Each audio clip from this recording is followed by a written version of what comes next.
ಸರ್ವಾಂತರಾತ್ಮನ್ನ ಜರ ಜರದಿ ತಜ್ಜನ್ಮ ಮೃತ್ಯಾಮಯಾನಾಂ ಗೋವಿಂದೇ ದೇಹಿ ಭಕ್ತಿಂ ಭವತಿ ಚ ಭಗವನ್ನೋಜ್ಜಿತಾಂ ನಿರ್ನಿಮಿತ್ತಾಂ ನಿರ್ವ್ಯಾಜಾಂ ನಿಶ್ಚಲಾಂ ಸದ್ಗುಣಗಣಬೃಹತೀಂ ಶಾಶ್ವತೀಂ ಆಶುದೇವ ನಮೋऽस्तु ತಾತ್ವಿಕಾ ದೇವಾಃ ವಿಷ್ಣುಭಕ್ತಿಪರಾಯಣಾಃ ಧರ್ಮಮಾರ್ಗೇ ಪ್ರೇರಯन्तु ಭವಂತಃ ಸರ್ವರೇವ ಹಿ ಶ್ರೀಮತೋ ರಾಘವೇಂದ್ರಸ್ಯ ನಮಾಮಿ ಪದಪಂಕಜೇ ಕಾಮಿತಾಶೇಷಕಲ್ಯಾಣಲಲನಾ ಕಲ್ಪಪಾದಕೌ ಆಪಾದಮೌಲಿಪರ್ಯಂತಂ ಗುರುಣಾಕೃತಿಂ ಸ್ಮರೇತ್ ತೇನ ವಿಘ್ನಾಃ ಪ್ರಣಶ್ಯಂತಿ ಸಿದ್ಧ್ಯಂತಿ ಚ ಮನೋರಥಾಃ. ಶ್ರೀ ಗುರುಭ್ಯೋ ನಮಃ. ಮಾಘ ಮಾಸದ ಶುಕ್ಲ ಪಕ್ಷ ಸಪ್ತಮಿ ತಿಥಿ. ಇವತ್ತು ರಥ ಸಪ್ತಮಿ ಎಂಬುದಾಗಿ ನಾವೆಲ್ಲರೂ ಆಚರಣೆ ಮಾಡ್ತೇವೆ. 12 ಮಾಸಗಳಲ್ಲಿ ಮಾಘ ಮಾಸಕ್ಕೆ ಬಹಳ ಪ್ರಾಧಾನ್ಯತೆಯನ್ನು ವೇದವ್ಯಾಸದೇವರು ಪುರಾಣಗಳಲ್ಲಿ ತಿಳಿಸ್ತಾರೆ. ಚೈತ್ರ ಮಾಸ, ವೈಶಾಖ ಮಾಸ, ಜ್ಯೇಷ್ಠ ಮಾಸ, ಆಷಾಢ, ಶ್ರಾವಣ, ಭಾದ್ರಪದ, ಅಶ್ವಿನ, ಕಾರ್ತಿಕ, ಮಾರ್ಗಶೀರ್ಷ, ಪುಷ್ಯ, ಮಾಘ, ಫಾಲ್ಗುಣ. ಒಟ್ಟಾರೆ 12 ತಿಂಗಳು ಕಳೆದರೆ ಒಂದು ಸಂವತ್ಸರ ಅಂತ ನಾವು ಸಂಕಲ್ಪ ಮಾಡುತ್ತೇವೆ. ವಿಶ್ವಾವಸು ನಾಮ ಸಂವತ್ಸರದ ಕೊನೆಯ 2 ಮಾಸಗಳು ಮಾಘ ಮತ್ತು ಫಾಲ್ಗುಣ. ಅದರಲ್ಲಿಯೂ ಈ ಮಾಘ ಮಾಸದಲ್ಲಿ ಮೊದಲಿನ 9 ದಿನಗಳನ್ನ ಮಧ್ವ ನವರಾತ್ರಿ ಅಂತ ಆಚರಣೆ ಮಾಡಬೇಕು. ಮಾಘ ಮಾಸದಲ್ಲಿ ಬರುವ ದೊಡ್ಡ ಹಬ್ಬಗಳಲ್ಲಿ ಒಂದು ದೊಡ್ಡ ಹಬ್ಬ ಅಂದ್ರೆ ಶ್ರೀಮದಾನಂದ ತೀರ್ಥ ಭಗವತ್ಪಾದರು ಬದರಿಕಾಶ್ರಮ ಪ್ರವೇಶ ಮಾಡಿದ ದಿನ ಮಧ್ವ ನವಮಿ. ಅದು ನಾಡಿದ್ದು ಮಂಗಳವಾರದ ದಿನ ಇದೆ. ಇವತ್ತು ರಥಸಪ್ತಮಿ ಅಂದ್ರೇನು? ನಾವೆಲ್ಲರೂ ಸೂರ್ಯ ಸಿದ್ಧಾಂತ ಪಂಚಾಂಗವನ್ನ ನೋಡ್ತೇವೆ. ಇವತ್ತು ಭಾನುವಾರ ಮುಗಿತು, ನಾಳೆ ಸೋಮವಾರ ಅಂತ ಎದರಿಂದ ಹೇಳೋದು? ಸೂರ್ಯೋದಯ ಆದ್ಮೇಲೆ ತಾನೆ. ಅಕಸ್ಮಾತ್ತಾಗಿ ಒಂದು ವಾರ ಇದೆ, ರಾತ್ರಿನೇ ದೇವರು ಕಂಟಿನ್ಯೂ ಮಾಡಿದ್ರೆ ಏನು ಮಾಡ್ತೇವೆ? ಬೆಳಗ್ಗೆ ಆಗಲಿಲ್ಲ ಅಂದ್ರೆ ಸೋಮವಾರ ಅಂತೀರಾ? ನಾವೆಲ್ಲರೂ ತಿಥಿ ಹೇಳೋದಕ್ಕೆ ಇವತ್ತು ಅಸಪ್ತಮಿ, ನಾಳೆ ಅಷ್ಟಮಿ, ನಾಡಿದ್ದು ನವಮಿ, ತಿಥಿ, ವಾರ, ನಕ್ಷತ್ರ ಇದನ್ನೆಲ್ಲ ಹೇಳೋದಕ್ಕೆ ಪ್ರಧಾನವಾಗಿ ಇದ್ದವನೇ ಸೂರ್ಯ. ಆ ಸೂರ್ಯನಿಗೆ 7 ಕುದುರೆಗಳಿಂದ ಯುಕ್ತವಾದ ಒಂದು ರಥ ಇದೆ. ಆ ರಥದಲ್ಲಿ ಕೂತ್ಕೊಂಡು ಸೂರ್ಯ ಸಂಚಾರ ಮಾಡ್ತಾರೆ. ವಿಶೇಷವಾಗಿ ಇವತ್ತು ಸೂರ್ಯನನ್ನ ರಂಗವಲ್ಲಿಯಿಂದ ಒಂದು ರಥವನ್ನು ಬರೆದು ಸೂರ್ಯನನ್ನ ಪೂಜೆ ಮಾಡುವ ದಿನ. ನೋಡಿ, ಬೆಳಗ್ಗೆ 6 ಗಂಟೆಯಿಂದ ಸಾಯಂಕಾಲ 6 ಗಂಟೆವರೆಗೆ ನಾನ್ ಸ್ಟಾಪ್. ನೀವು ಕಾರಲ್ಲಿ ಹೋದ್ರೆ ಎಷ್ಟು ಕಿಲೋಮೀಟರ್ ಹೋಗ್ಬೋದು? ಎಲ್ಲೂ ನಿಲ್ಲೋದಿಲ್ಲ, ಬರೇ ಪ್ರಯಾಣ, ಹೋಗ್ತಾ ಇರೋದು. ಏನೇ ಅಲ್ಲಿ ಕಾರಲ್ಲಿ ಕೂತಲ್ಲೇ ತಿನ್ನೋದು, ಅಲ್ಲೇ ಎಲ್ಲ ಮಾಡೋದು, ಎಲ್ಲಿಯೂ ನಿಲ್ಲದೆ ಬೆಳಗ್ಗೆ 6ರಿಂದ ಸಾಯಂಕಾಲ 6 ಗಂಟೆವರೆಗೆ ನಾನ್ ಸ್ಟಾಪ್ ಆಗಿ ಪ್ರಯಾಣ ಮಾಡಿದರೆ 3000 ಕಿಲೋಮೀಟರ್ ಹೋಗ್ಬೋದಾ? ಅಷ್ಟೇ ಅಲ್ವಾ? ವಿಚಾರ ಮಾಡಿ. ಪ್ರತಿನಿತ್ಯದಲ್ಲಿ ಸೂರ್ಯನು ಸಂಚಾರ ಮಾಡ್ತಾನೆ. ಬೆಳಗ್ಗೆ 6:05 ಸೂರ್ಯೋದಯ ಆಗುತ್ತೆ, ಸಾಯಂಕಾಲ 6ವರೆಗೆ ಸೂರ್ಯಾಸ್ತ ಆಗುತ್ತೆ. ಎಷ್ಟು ಕಿಲೋಮೀಟರ್ ಹೋಗ್ತಾನೆ? ಒಂದು ದಿನಕ್ಕೆ ಸೂರ್ಯನ ಸಂಚಾರ ಎಷ್ಟಾಗುತ್ತೆ? 9,50,00,000 ಯೋಜನ ಪರ್ ಡೇ ಹೋಗ್ತಾನೆ. ಭಾಗವತ ಹೇಳ್ತಾರೆ. ಎಷ್ಟು ವೇಗವಾಗಿ ಅವನ ರಥ ಹೋಗುತ್ತೆ ಗೊತ್ತಾ? ಆ ಸೂರ್ಯನ ರಥ ಹೋಗುವಾಗ ಅನೇಕ ದೈತ್ಯರು ಅವನನ್ನು ತಡೀತಾರೆ. ಮಂದೇಹ ಅಂತ ರಾಕ್ಷಸರ ಹೆಸರು. ಸೂರ್ಯನ ಸಂಚಾರಕ್ಕೆ ಅಡ್ಡಿಯಾಗಿ ನಿಲ್ಲುತ್ತಾರೆ. ನಾವೇನಿಗೆ ಅರ್ಘ್ಯ ಕೊಡ್ತೀವಿ ನೋಡಿ, ಗಾಯತ್ರಿ ಮಂತ್ರದಿಂದ ಏನು ಅರ್ಘ್ಯ ಕೊಡ್ತೇವೆ, ಈ ಅರ್ಘ್ಯಗಳು ಅಸ್ತ್ರವಾಗತ್ತೆ, ಬಾಣಗಳಾಗತ್ತೆ. ಅಸ್ತ್ರಗಳಾಗಿ ಸೂರ್ಯನಿಗೆ ಅಡ್ಡಿ ಬರುವ ರಾಕ್ಷಸರನ್ನ ಸಂಹಾರ ಮಾಡಿ ಸೂರ್ಯನ ಸಂಚಾರ ಸುಗಮವಾಗುತ್ತೆ. ಅದಕ್ಕೆ ತ್ರಿಕಾಲ ಸಂಧ್ಯಾ ವಂದನೆ ಹೇಳಿ ವಿಚಾರ ಮಾಡಿ. ಇವತ್ತು ಸೂರ್ಯಾಸ್ತ ಆಯಿತು, ಇವತ್ತು 9 ಕೋಟಿ ಹೋಗಿ ಬಂದಿದ್ದೇನೆ, ಶ್ರಮ ಆಗಿದೆ, ನಾಳೆ ದಿನ ರೆಸ್ಟ್ ಮಾಡ್ತೇನೆ ಅಂತ ಅವನಂದ್ರೆ ನಿಮ್ಮ ಗತಿ ಏನು? ಬರಲೇಬೇಕು ನಾಳೆ. ಸಂಧ್ಯಾ ವಂದನೆ ಮಾಡಿ ಆರೋಗ್ಯ ಕೊಡುವ ನಾವು ಅರ್ಧ ಗಂಟೆ ತಡ ಮಾಡಿ ಎದ್ದು ಪರವಾಗಿಲ್ಲ, ಅವ ಟೈಮಿಗೆ ಬರಬೇಕು, ಸರಿಯಾಗಿ ಟೈಮಿಗೆ ನೋಡಿ. ಶ್ರಮ ಇಲ್ಲದೆ ಪ್ರತಿನಿತ್ಯ ಬರುವಂತಹ ವ್ಯಕ್ತಿ ಸೂರ್ಯ. ಅಂತಹ ಸೂರ್ಯನನ್ನ ಇವತ್ತು ರಥದಲ್ಲಿ ಕೂತ್ಕೊಂಡು ಸಂಚಾರ ಮಾಡುವ ದಿನ ರಥಸಪ್ತಮಿ. ನಾಳೆ ದಿನ ಭೀಷ್ಮಾಷ್ಟಮಿ ಅಂತ ಆಚರಣೆ ಮಾಡ್ತೇವೆ. 525 ವರ್ಷ ಅಧ್ಯಯನ ಮಾಡಿದ ಪಿತಾಮಹ, 800 ವರ್ಷ ಬದುಕಿದಂತಹ ಭೀಷ್ಮಾಚಾರ್ಯರು ದೇಹ ಬಿಟ್ಟ ದಿನ ನಾಳೆ. ಭೀಷ್ಮಾಚಾರ್ಯರಿಗೆ ಮದುವೆ ಆಗಿಲ್ಲ, ಬ್ರಹ್ಮಚಾರಿಗಳು, ಮದುವೆ ಇಲ್ಲ, ಸಂತಾನ ಇಲ್ಲ. ಹಾಗಾಗಿ ನಾವೆಲ್ಲರೂ ಭೀಷ್ಮರಿಗೆ ತರ್ಪಣ ಕೊಡಬೇಕು ನಾಳೆ ದಿವಸ. ಗಂಗಾ ಪುತ್ರಾಯ ಭೀಷ್ಮಾಯ ಆಜನ್ಮ ಬ್ರಹ್ಮಚಾರಿಣೆ ಅಪುತ್ರಾಯ ಜಲಂದಗ್ನಿ ನಮೋ ಭೀಷ್ಮಾಯ ವರ್ಣಿಣೆ. ಮಠಕ್ಕೆ ಒಂದು ಕಾರ್ಯಕ್ರಮಕ್ಕೆ ಬಂದಿರ್ತೇವೆ, ಏನೋ ಪಾಪ ಕೂತಿರ್ತೇವೆ, ನಿಮ್ಮಲ್ಲಿ ಪಾಪ ಪರಿಶೇಚನೆ ಮಾಡ್ಲಿಕ್ಕೆ ನೀರಿರಲ್ಲ, ನೀವು ಮನೆಯಿಂದ ಲೋಟ ತಂದಿರಲ್ಲ. ಅಕಸ್ಮಾತ್ತಾಗಿ ಪಕ್ಕದಲ್ಲಿರುವ ವ್ಯಕ್ತಿ ಒಂದು ತಂಬಿಗೆಯನ್ನು ನಿಮ್ಗೆ ಕೊಡ್ತಾನೆ ಪರಿಶೇಚನಕ್ಕೆ, ಅಷ್ಟಕ್ಕೆ ಅವನ ಮೇಲೆ ಪ್ರೀತಿ ಬರುತ್ತೋ ಇಲ್ಲೋ, ಆ ತಂಬಿಗೆ ಆ ಕಡೆ ಕೊಡಲ್ಲ, ನಿಮಗೆ ಮನೆಗೆ ಒಯ್ಯೋದಕ್ಕೆ ಕೊಡಲ್ಲ, ಪರಿಶೇಚನ ಮಾಡ್ಲಿಕ್ಕೆ ಕೊಡ್ತಾನೆ, ಅಷ್ಟಕ್ಕೆ ಪ್ರೀತಿ ಬರ್ತದೆ. ಯಾಕಂದ್ರೆ ತಂಬಿಗೆ ತರದೇನು ನನ್ನ ತಪ್ಪು, ನಾನು ಬರುವಾಗ ತಂದಿಲ್ಲ, ಅವನು ಕೊಟ್ಟದ್ದಕ್ಕೆ ನನಗೆ ಅಷ್ಟು ಪ್ರೀತಿ ಬರ್ತದೆ ವಿಚಾರ ಮಾಡಿ. ಇವತ್ತು ಭೀಷ್ಮಾಚಾರ್ಯರು ಜಗತ್ತಿಗೆ ಕೊಟ್ಟ ದೊಡ್ಡ ಕೊಡುಗೆ ಮಹಾಭಾರತದ ಶಾಂತಿ ಪರ್ವ, ಅನುಶಾಸನ ಪರ್ವ. ಒಂದು ತಂಬಿಗೆ ಕೊಟ್ಟವನ ಮೇಲೆ ಎಷ್ಟು ಪ್ರೀತಿ ಬರಬೇಕಾದ್ರೆ ಎಷ್ಟು ಪ್ರೀತಿ ಭೀಷ್ಮಾಚಾರ್ಯ ಮೇಲೆ. ಇವತ್ತೇನಾದರೂ ಧರ್ಮದ ಬಗ್ಗೆ, ಮಡಿವೈರಿಕೆ ಬಗ್ಗೆ, ಶ್ರಾದ್ದದ ಬಗ್ಗೆ, ಅಥವಾ ಶ್ರಾದ್ದಕ್ಕೆ ಏನು ಅಡಿಗೆ ಮಾಡಬೇಕು, ಯಾವ ಬ್ರಾಹ್ಮಣರಿರಬೇಕು, ಏನು ಪೂಜೆ ಹೋಮ ಏನು, ಯಾವುದೇ ಪ್ರಶ್ನೆ ಇರಲಿ ಭೀಷ್ಮಾಚಾರ್ಯರ ಉತ್ತರ ಇದೆ. ಶರಪಂಜರದಲ್ಲಿ ಬಲಿಗೆ ಉಪದೇಶ ಮಾಡ್ತಾರೆ. ಮೈತುಂಬ ಬಾಣಗಳನ್ನು ಹೊಡೆಸ್ಕೊಂಡು ರಕ್ತವೆಲ್ಲ ಸೋರಿ ಹೋಗಿದೆ. ಅಂತಹ ಭೀಷ್ಮಾಚಾರ್ಯರು ಶರಪಂಜರದಲ್ಲಿ ಮಲಗಿ ಧರ್ಮರಾಜನಿಗೆ ಉಪದೇಶ ಮಾಡಿ ಕೊನೆ ಕಾಲದಲ್ಲಿ ದೇವರ ದರ್ಶನ ಮಾಡಿ ದೇಹ ಬಿಡುತ್ತಾರೆ. ಅದು ನಾಳೆ ದಿವಸ ಭೀಷ್ಮಾಷ್ಟಮಿ. ಇವತ್ತು ರಥಸಪ್ತಮಿ, ನಾಳೆ ಭೀಷ್ಮಾಷ್ಟಮಿ. ಆದರೆ ನಾಡಿದ್ದು ಬಹಳ ದೊಡ್ಡ ದಿನ ಮಧ್ವನವಮಿ. ಅಂದ್ರೆ ಮಧ್ವಾಚಾರ್ಯರ ಆರಾಧನೆ ಅನ್ಕೋಬೇಡಿ. ಆರಾಧನೆ ಯಾವುದು? ನಾವು ಎರಡು ಮಾಡ್ತೀವಿ, ಒಂದು ಜಯಂತಿ, ಇನ್ನೊಂದು ಆರಾಧನೆ. ಆರಾಧನೆ ಯಾವುದು? ಯಾವ ವ್ಯಕ್ತಿ ದೇಹ ಬಿಟ್ಟಿದ್ದಾರೆ, ಯಾರಿಗೆ ಮರಣ ಇದೆಯೋ ಅವರು ಆರಾಧನೆ. ಮಧ್ವಾಚಾರ್ಯರಿಗೆ ಮರಣ ಇಲ್ಲ, ಅವರು ದೇಹ ಬಿಟ್ಟಿಲ್ಲ, ಅವರು ಇವತ್ತಿಗೂ ಇದ್ದಾರೆ. ಏನ್ ಪ್ರಮಾಣ ಕೇಳ್ತೀರಾ? ಶ್ರೀಮದಾಚಾರ್ಯರು ಇವತ್ತಿಗೂ ಇದ್ದಾರೆ ಅನ್ನೋದಕ್ಕೆ ಬೇರೆ ಪ್ರಮಾಣ ಇಲ್ಲ. ನೀವು ಜೀವಂತಿದ್ದೀರೋ ಇಲ್ಲೋ? ನಿಮ್ಮಲ್ಲಿ ಉಸಿರಾಡುವ ದೇವರು ಯಾರು? ವಾಯುದೇವರಲ್ವೇ? ವಾಯುದೇವರು ಒಂದು ವೇಳೆ ವಾಯುದೇವರಿಗೆ ಮರಣ ಇದ್ದಿದ್ರೆ, ಶ್ರೀಮದಾಚಾರ್ಯರು ದೇಹತ್ಯಾಗ ಮಾಡಿದ್ರೆ ಯಾರೂ ಬದುಕಿರುವ ಹಾಗಿರಲಿಲ್ಲ. 632,1,032 ಶ್ವಾಸ ಜಪಗಳ 3 ವಿಧ ಜೀವನೊಳಗೆ ಅಬ್ಜಜ ಕಲ್ಪ ಪರ್ಯಂತ ಮಾಡುವ ಗುರುಗಳು ಅಂದ್ರೆ ನಮ್ಮ ವಾಯುದೇವರು. ಹಾಗಾದ್ರೆ ಮಧ್ವನವಮಿ ಅಂದ್ರೆ ಅವರ ಆರಾಧನೆ ಅಲ್ಲ. ಶ್ರೀಮನ್ ಆನಂದ ತೀರ್ಥ ಭಗವತ್ಪಾದರು ಎಲ್ಲ ಮನುಷ್ಯರ ಕಣ್ಣಿಗೆ ಕಾಣುವಂತೆ 70 ವರ್ಷಗಳವರೆಗೆ ಇದ್ದರು. ಕಣ್ಣಿಗೆ ಕಾಣುವಂತೆ ಅದೃಶ್ಯರಾದ ದಿನ ಅದನ್ನ ಮಧ್ವನವಮಿ.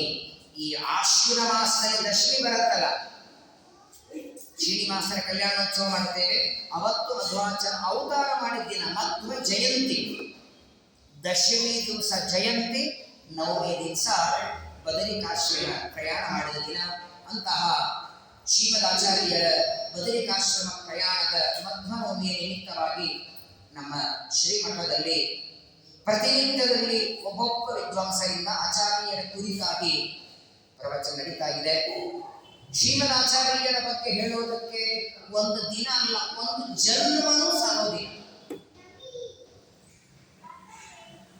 ಆಚಾರ್ಯರ ಬಗ್ಗೆ, ಅವರ ಗ್ರಂಥಗಳ ಬಗ್ಗೆ, ಅವರ ವ್ಯಕ್ತಿತ್ವದ ಬಗ್ಗೆ, ಅವರು ಜಗತ್ತಿಗೆ ಮಾಡಿದ ಅನುಗ್ರಹದ ಬಗ್ಗೆ ಒಂದು ಗಂಟೆಯಲ್ಲಿ ಏನು ಪ್ರವಚನ ಮಾಡೋಣ ಹೇಳಿ? ಚೆನ್ನಾಗಿ ರುಚಿ ರುಚಿಯಾಗಿ ಅಡಿಗೆ ಮಾಡ್ತಿದ್ದ ಅಡುಗೆಯ ಬಗ್ಗೆ ಹೇಳಿದ್ರೆ ಎಲ್ಲ ಗಂಟೆ ಬೇಕು. ಅಂಥದ್ರೊಳಗೆ ನಮ್ಮೆಲ್ಲ ಮಾನವರ ಕಲ್ಯಾಣಕ್ಕಾಗಿ ತಮ್ಮ ಸತ್ಯಲೋಕವನ್ನು ಬಿಟ್ಟು ಧರೆಗಿಳಿದ ದೇವರವರು ಸರ್ವಮೂಲ ಗ್ರಂಥಗಳನ್ನು ಜಗತ್ತಿಗೆ ಕೊಟ್ಟಂತಹ ವ್ಯಕ್ತಿಗಳು ಶ್ರೀಮದ್ ಆನಂದ ತೀರ್ಥ ಭಗವತ್ಪಾದರು. ಅವರ ಬಗ್ಗೆ ಈ 9 ದಿನ ಅಲ್ಲ, 9 ವರ್ಷ ಅಲ್ಲ, 9 ಜನ್ಮಗಳು ಕಳೆದರೂ ಆಚಾರ್ಯರ ಬಗ್ಗೆ ಸಂಪೂರ್ಣ ನಾವು ಬಿಡಿ. ಭುವನಾದ್ಭುತಮಧ್ವಚೇಷ್ಟಿತಂ ನವದೇವಾ ವಿಸುರಾಯುಷಾವಯಂ ಸಕಲಂ ಖಲು ಕಿಂತು ಕಿಂಚನಪ್ಯತ ಶುಶ್ರೂಷುಜನಾಯ ವರ್ಣ್ಯತೆ. ನಾರಾಯಣ ಪಂಡಿತಾಚಾರ್ಯ ಸುಮಧ್ವಿಜಯದಲ್ಲಿ ಹೇಳ್ತಾರೆ, ಆಚಾರ್ಯರ ಬಗ್ಗೆ, ಮಧ್ವಾಚಾರ್ಯರ ಬಗ್ಗೆ ಮಾನವರ ಆಯುಷ್ಯ ಅಲ್ಲ, ದೇವತೆಗಳ ಆಯುಷ್ಯ ಇಟ್ಟುಕೊಂಡು 100 ವರ್ಷ ನಿತ್ಯದಲ್ಲಿ ಪ್ರವಚನ ಮಾಡಿದರೂ ಆಚಾರ್ಯರ ಬಗ್ಗೆ ಮುಗಿಸ್ಲಿಕ್ಕೆ ಸಾಧ್ಯವಿಲ್ಲ. ದೇವತೆಗಳ ಆಯುಷ್ಯ ಇಟ್ಟುಕೊಂಡು ಹೇಳಿದರೂ ಆಚಾರ್ಯರ ಚರಿತ್ರೆಗೆ ಕೊನೆಯಿಲ್ಲ. ಶ್ರೀಮದ್ ಆಚಾರ್ಯರ ಚರಿತ್ರೆ ಒಂದು ಗಂಗಾ ಸ್ನಾನ. ಅದು ನಾಳೆ ಮಠದಲ್ಲಿ ಒಂದು ಕಾರ್ಯಕ್ರಮ ಇದೆ, ತೀರ್ಥ ಪ್ರಸಾದ ಬರಬೇಕು ಅಂತ ನೀವು ಬಳಗದವರಿಗೆ ಹೇಳಿ ಒಂದು ದೊಡ್ಡ ಲಿಸ್ಟ್ ಕೊಡ್ತಾರೆ. ನಮ್ಗೆ ಅಲ್ಲಿ ಹೋಗೋದಿದೆ, ಇಲ್ಲಿ ಹೋಗೋದಿದೆ, ಬೇಡಗೆ ಬೇಗ ಹೇಳಲಿಕ್ಕೆ ಆಗೋದಿಲ್ಲ. ಅವ್ರಿಗೆ ಬರೋ ಇಚ್ಛೆ ಎಲ್ಲಿಲ್ಲ ಅಂದ್ರೆ 100 ಸಮಸ್ಯೆ ಹೇಳ್ತಾರೋ ಇಲ್ಲ. ಬರೋ ಇಚ್ಛೆ ಇದ್ರೆ ಆಯಿತು ಅಂತಾರೆ, ವಿಚಾರ ಮಾಡಿ. ಸುಮ್ಮನೆ ಬಂದು ಊಟಕ್ಕೆ ಬನ್ನಿ ಅಂದ್ರೆ ಕರೆದ್ರೆ ಬಳಗದವರು ಬರ್ಲಿಕ್ಕೆ ರೆಡಿ ಇಲ್ಲ. ನಮ್ಮ ಉದ್ಧಾರಕ್ಕಾಗಿ ತಮ್ಮ ಲೋಕವನ್ನೇ ಬಿಟ್ಟು ಭೂಮಿಗೆ ಬಂದಲ್ಲ ಆಚಾರ್ಯರು, ಏನು ಕೊಡ್ತೀವಿ ಅವರಿಗೆ ನಾವು? ಹೇಗಿತ್ತು ಪರಿಸ್ಥಿತಿ ಗೊತ್ತಾ? ಶ್ರೀಮದ್ ಆಚಾರ್ಯರು ಅವತಾರ ಮಾಡೋದಕ್ಕೆ ಮೊದಲು ಭೂಮಿಯ ಪರಿಸ್ಥಿತಿ ಹೇಗಿತ್ತು? ದೇವರು ಅಂದ್ರೆ ಯಾರು ಅಂತ ಗೊತ್ತಿಲ್ಲ, ಧರ್ಮ ಬಗ್ಗೆ ಗೊತ್ತಿಲ್ಲ, ಆಚರಣೆ ಬಗ್ಗೆ ಗೊತ್ತಿಲ್ಲ, ಅಂಗಾರಕ್ಷತೆ ಗೊತ್ತಿಲ್ಲ, ವೈಶ್ವದೇವ ಅಂದ್ರೇನು, ನೈವೇದ್ಯ ಅಂದ್ರೇನು, ಹೋಮ ಅಂದ್ರೇನು, ಮಡಿಮೈಲಿಗೆ ಅಂದ್ರೇನು. ಯಾಕೆ ಆಚಾರ್ಯರು ಭೂಮಿಗೆ ಬರಬೇಕಾಯಿತು? ಕಾಲಸ್ಸೇವ ಸಮವರ್ತಕ ನಾಮಯಾವ ಚಿಂತಾಕುಲಂ ವಿವಿಧ ಸಾಧು ಕುಲಂ ಬಭೂವ. ಮಠದಲ್ಲಿ ಒಂದು 150 ಜನ ಊಟಕ್ಕಿದ್ದಾರೆ, ಎಲ್ಲ ಸಿದ್ಧತೆಯಾಗಿದೆ, ಅಡಿಗೆಯವರು ಕೈ ಕೊಟ್ಟಿದ್ದಾರೆ. ಆ ಗಂಡನಂತ ಹೇಳಿ ಅರ್ಚಕರಿದ್ದಾರೆ, ಅಭಿಷೇಕಕ್ಕೆ ಹಾಲಿದೆ, ಪಂಚಾಮೃತಕ್ಕಿದೆ, ಎಲ್ಲ ಇದೆ, ಅಡಿಗೆಯವರೇ ಬಂದಿಲ್ಲ ಅಂದ್ರೆ.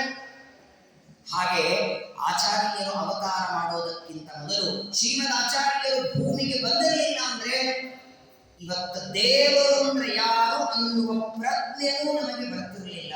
ಗೋಡೆ ಹಾಗೆ ವೇದವ್ಯಾಸ ದೇವರು 18 ಪುರಾಣಗಳನ್ನು ಬರೆದಿಟ್ಟದ್ದು ನಿಜ. ಭಾಗವತ, ಪದ್ಮಪುರಾಣ, ಸ್ಕಂದ ಪುರಾಣ, ಮಹಾಭಾರತ. ಆದರೆ ವೇದವ್ಯಾಸ ದೇವರು ಬರೆದ ಪುರಾಣಗಳನ್ನು ಓದಿ ಅರ್ಥ ಮಾಡಿಕೊಳ್ಳೋ ಯೋಗ್ಯತೆ ನಮ್ಮಲ್ಲಿತ್ತ? ಇಂತಹ ಪರಿಸ್ಥಿತಿ. ಇದೇ ವಾಯುದೇವರು ತ್ರೇತಾಯುಗದಲ್ಲಿ ಹನುಮಂತ ದೇವರಾಗಿ ಶ್ರೀರಾಮನ ಸೇವೆಯನ್ನು ನಿರಂತರ ಮಾಡಿ ರಾಮನಿಂದ ವರ ಬೇಡಿದರು. ಆ ವರದ ಪ್ರತೀಕವಾಗಿ ಭೀಮಾವತಾರದಲ್ಲಿ ಪರಮಾತ್ಮನ ಭಕ್ತರಾಗಿ ಹುಟ್ಟಿದರು. ನೋಡಿ, ಪಾಠ ಪ್ರವಚನ ಮಾಡಿದ್ದು ಮಧ್ವಾಚಾರ್ಯ ಒಬ್ಬರೇ ಅಲ್ಲ, 3 ಅವತಾರದಲ್ಲಿ ಪಾಠ ಪ್ರವಚನ ಮಾಡಿದ್ದಾರೆ. ಹನುಮಂತ ದೇವರು ಸೀತಾದೇವಿಯನ್ನು ಹುಡುಕುವ ಸಂದರ್ಭದಲ್ಲಿ ಸಮುದ್ರದ ದಂಡೆಯಲ್ಲಿ ಇನ್ನು ನಮ್ಮಿಂದ ಆಗೋದಿಲ್ಲ ಅಂತ ಕಪಿಗಳೆಲ್ಲ ಕೂತಾಗ ಅಲ್ಲಿ ಪ್ರವಚನ ಮಾಡುತ್ತಾರೆ, ರಾಮ ಕಥೆಯನ್ನ ಹೇಳ್ತಾರೆ.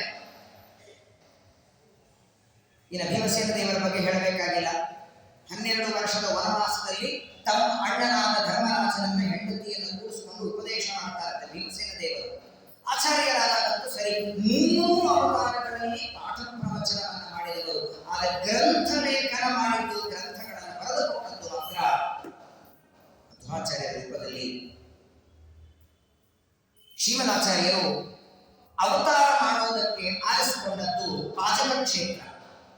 ಶ್ರೀಮದಾಚಾರ್ಯರ ತಂದೆ ತಾಯಿ ಮಧ್ಯಗೇಹ ಭಟ್ಟರು, ತಾಯಿ ವೇದವತಿ. ನೋಡಿ, ಒಬ್ಬ ಸಾತ್ವಿಕನಾದ ಒಳ್ಳೆ ಮಗ ಹುಟ್ಟಬೇಕಾದ್ರೆ ತಂದೆ ತಾಯಿಗಳು ತಪಸ್ಸು ಮಾಡಿರ್ಬೇಕು, ಪುಣ್ಯ ಮಾಡಿರ್ಬೇಕು.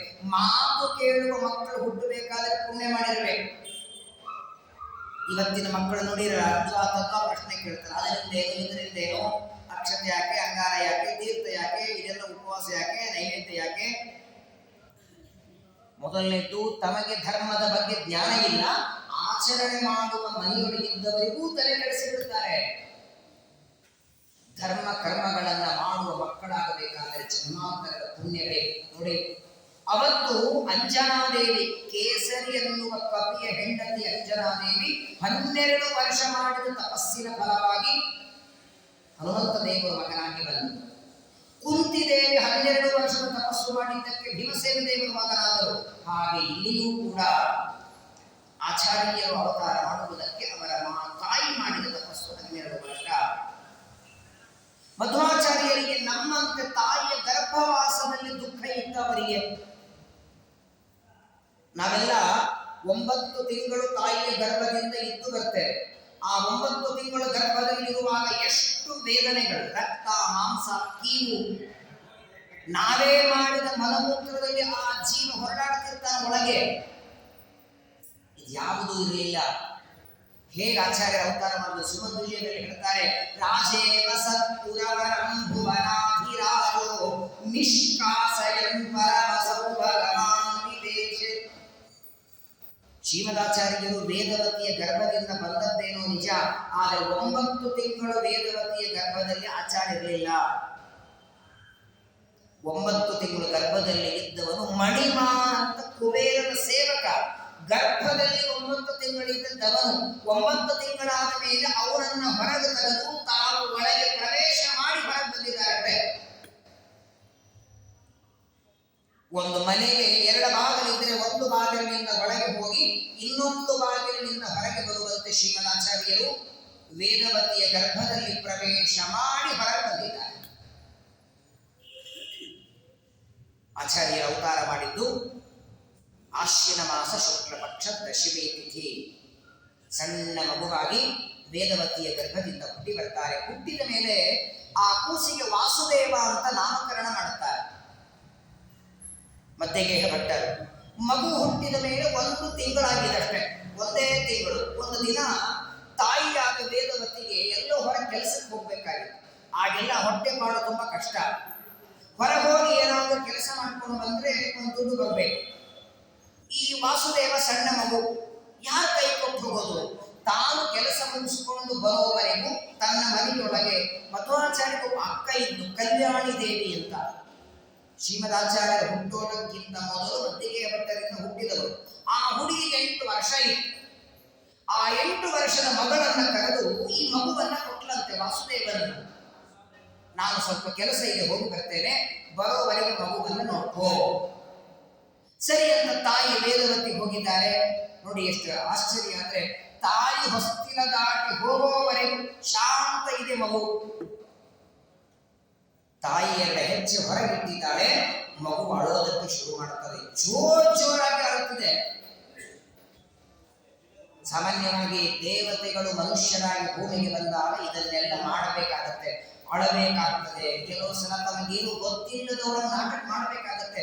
ವಾಸ್ತವಿಕವಾಗಿ ವಾಯುದೇವರಿಗೆ ಅಳುವಿಲ್ಲ, ಆಗ ಮಗು ಅಳುತ್ತಿದೆ. ವಾಸುದೇವ ಅಳ್ತಾ ಇದ್ರೆ ಆ 8 ವರ್ಷದ ಹುಡುಗಿ ಏನ್ರಿ ಮಾಡತ್ತೆ? ಪಾಪ ಸಮಾಧಾನ ಮಾಡ್ಬೇಕಲ್ಲ.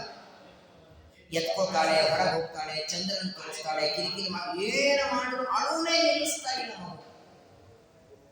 ವಿಚಾರ ಮಾಡಿದ್ದು, ತಾಯಿ ಬರೋವರೆಗೆ ಹೀಗೆ ಮಗು ಅಳ್ತಾ ಇದ್ರೆ ಗತಿ ಏನು?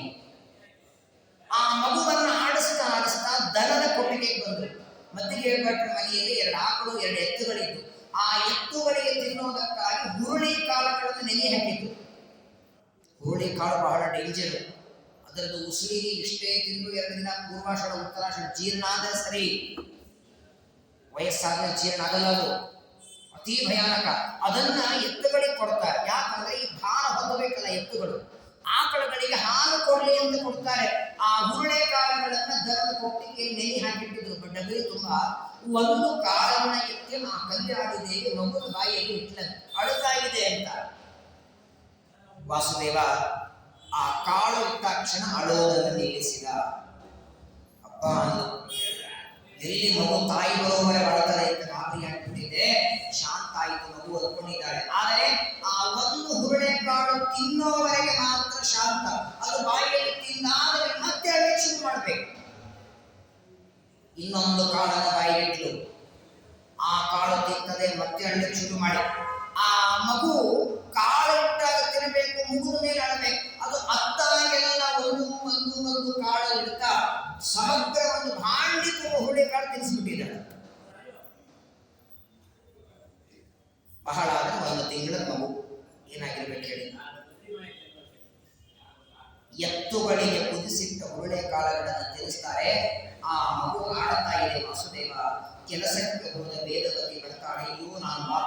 ಮಗುವಿಗೆ ಯಾವಾಗ ಹಾಲು ಕುಡಿಸಿದೆ, ಬೇಗ ಹಾಲು ಕುಡಿಸಬೇಕು ಅಂತ ಆತುರದಲ್ಲಿ ಓಡಿ ಬಂದು ಮನೆಗೆ ಬಂದು ನೋಡುತ್ತಾಳೆ. ಅಂಗಳದಲ್ಲಿ ಆಡುತ್ತಿದೆ ಮಗು. ಕೇಳ್ತಾಳೆ ಮಗಳಿಗೆ, ಅಳ್ಳಿಲ್ವಾ? ಅಯ್ಯೋ ಆಡೋದೇ ಕೇಳ್ತೀರಾ, ನೀವು ಹೋದ್ಮೇಲೆ ಬೇಕಾದಷ್ಟು ಅಂತ ಏನ್ ಮಾಡಿದೆ ಅಂದಾಗ ಆ ತಂದ ಕೊಟ್ಟಿಗೆಯಲ್ಲಿರುವಂತಹ ಹುರುಳಿಕಾಳು ತಿನ್ನಿಸಿದೆ, ಇಡೀ ಪಾತ್ರೆ ತುಂಬ ಹುರುಳಿಕಾಳು ತಿನ್ನಿಸಿದೆ ಅಂತ ಬಿಡುತ್ತಾಳೆ. ಜೋರಾಗಿ ಅಳ್ಳಿಕ್ಕೆ ಶುರು ಮಾಡ್ತಾಳೆ ವೇದವತಿ. ಅಲ್ಲಮ್ಮ, ದೊಡ್ಡವರು ತಿಂದು ಜೀರ್ಣ ಆಗಲ್ಲ, ಅದು ಇಷ್ಟೇ ತಿನ್ನಬೇಕು, ಪಾತ್ರೆ ತಿನ್ನಿಸ್ಬಿಟ್ಟಿದೆಲ್ಲ ಹುಡುಗ ಸಣ್ಣ ಮಗುವಿಗೆ. ಆದ್ರೆ ಆ ಇಡೀ ಪಾತ್ರೆ ತುಂಬ ತಿಂದಂತ ಹುರುಳಿಕಾಳು ತಿಂದ್ರೆ ಏನಾಗ್ಬೇಕ್ರಿ ವಾಸುದೇವನಿಗೆ? ಇವತ್ತು ನಾವೆಲ್ಲ ಊಟ ಮಾಡ್ತೀವಲ್ಲ, ಬೆಳಗ್ಗೆ 8 ಗಂಟೆಗೆ ಮೊದಲು ಕಾಫಿ, 8:30ಗೆ ತಿಂಡಿ, ಅದಾದ್ಮೇಲೆ ಮತ್ತೆ ಕಾಫಿ, 12:30ಗೆ ಊಟ, ಮತ್ತು ಮಧ್ಯಾಹ್ನದಲ್ಲಿ ಸ್ವಲ್ಪ ಬಾಯಾಡಿಸ್ಲಿಕ್ಕೆ ಅದು ಇದು, ಮತ್ತು ರಾತ್ರಿ ಇಷ್ಟೆಲ್ಲ ತಿಂದದ್ದು ಜೀರ್ಣ ಮಾಡಲಿಕ್ಕೆ ಇವರೇ ಇದ್ದಾರೆ. ಪ್ರಾಣ ಅಪಾನ ವ್ಯಾನ ಉದಾನ ಸಮಾನ ಪಂಚರೂಪಗಳಿಂದ ನಾವೆಲ್ಲರೂ ತಿಂದ ಅನ್ನ ಜೀರ್ಣ ಮಾಡುವ ಮುಖ್ಯಪ್ರಾಣದೇವರ ವಾಯುದೇವರ ಅವತಾರರಾದ ಆಚಾರ್ಯರು ಮಗುವಾಗಿದ್ದಾಗಲೇ ಹುರುಳಿಕಾಳು ತಿಂದು ತಮ್ಮ ಮೈಯನ್ನು ತೋರಿಸಿದ್ದಾರೆ. ನಮ್ಮೆಲ್ಲರ ಹೊಟ್ಟೆಯೊಳಗೆ ಸಣ್ಣದಾದ ಉದರೆಯ ಭಾಗದ ಕೊನೆ ಭಾಗದಷ್ಟು ಜಾಗರಾಜ್ಞೆ ಇದ್ರೆ ಆಚಾರ್ಯರ ಹೊಟ್ಟೆಯಲ್ಲಿ ಅಂಗುಷ್ಟ ಮಾತ್ರದಷ್ಟಿದೆ. ಇದರ ದೊಡ್ಡವರಾದ ಮೇಲೆಲ್ಲ ಮಗುವಾದಾಗಲೇ ಹುರುಳಿಕಾಳುಗಳನ್ನು ತಿಂದು ತೋರಿಸಿದ್ದಾರೆ.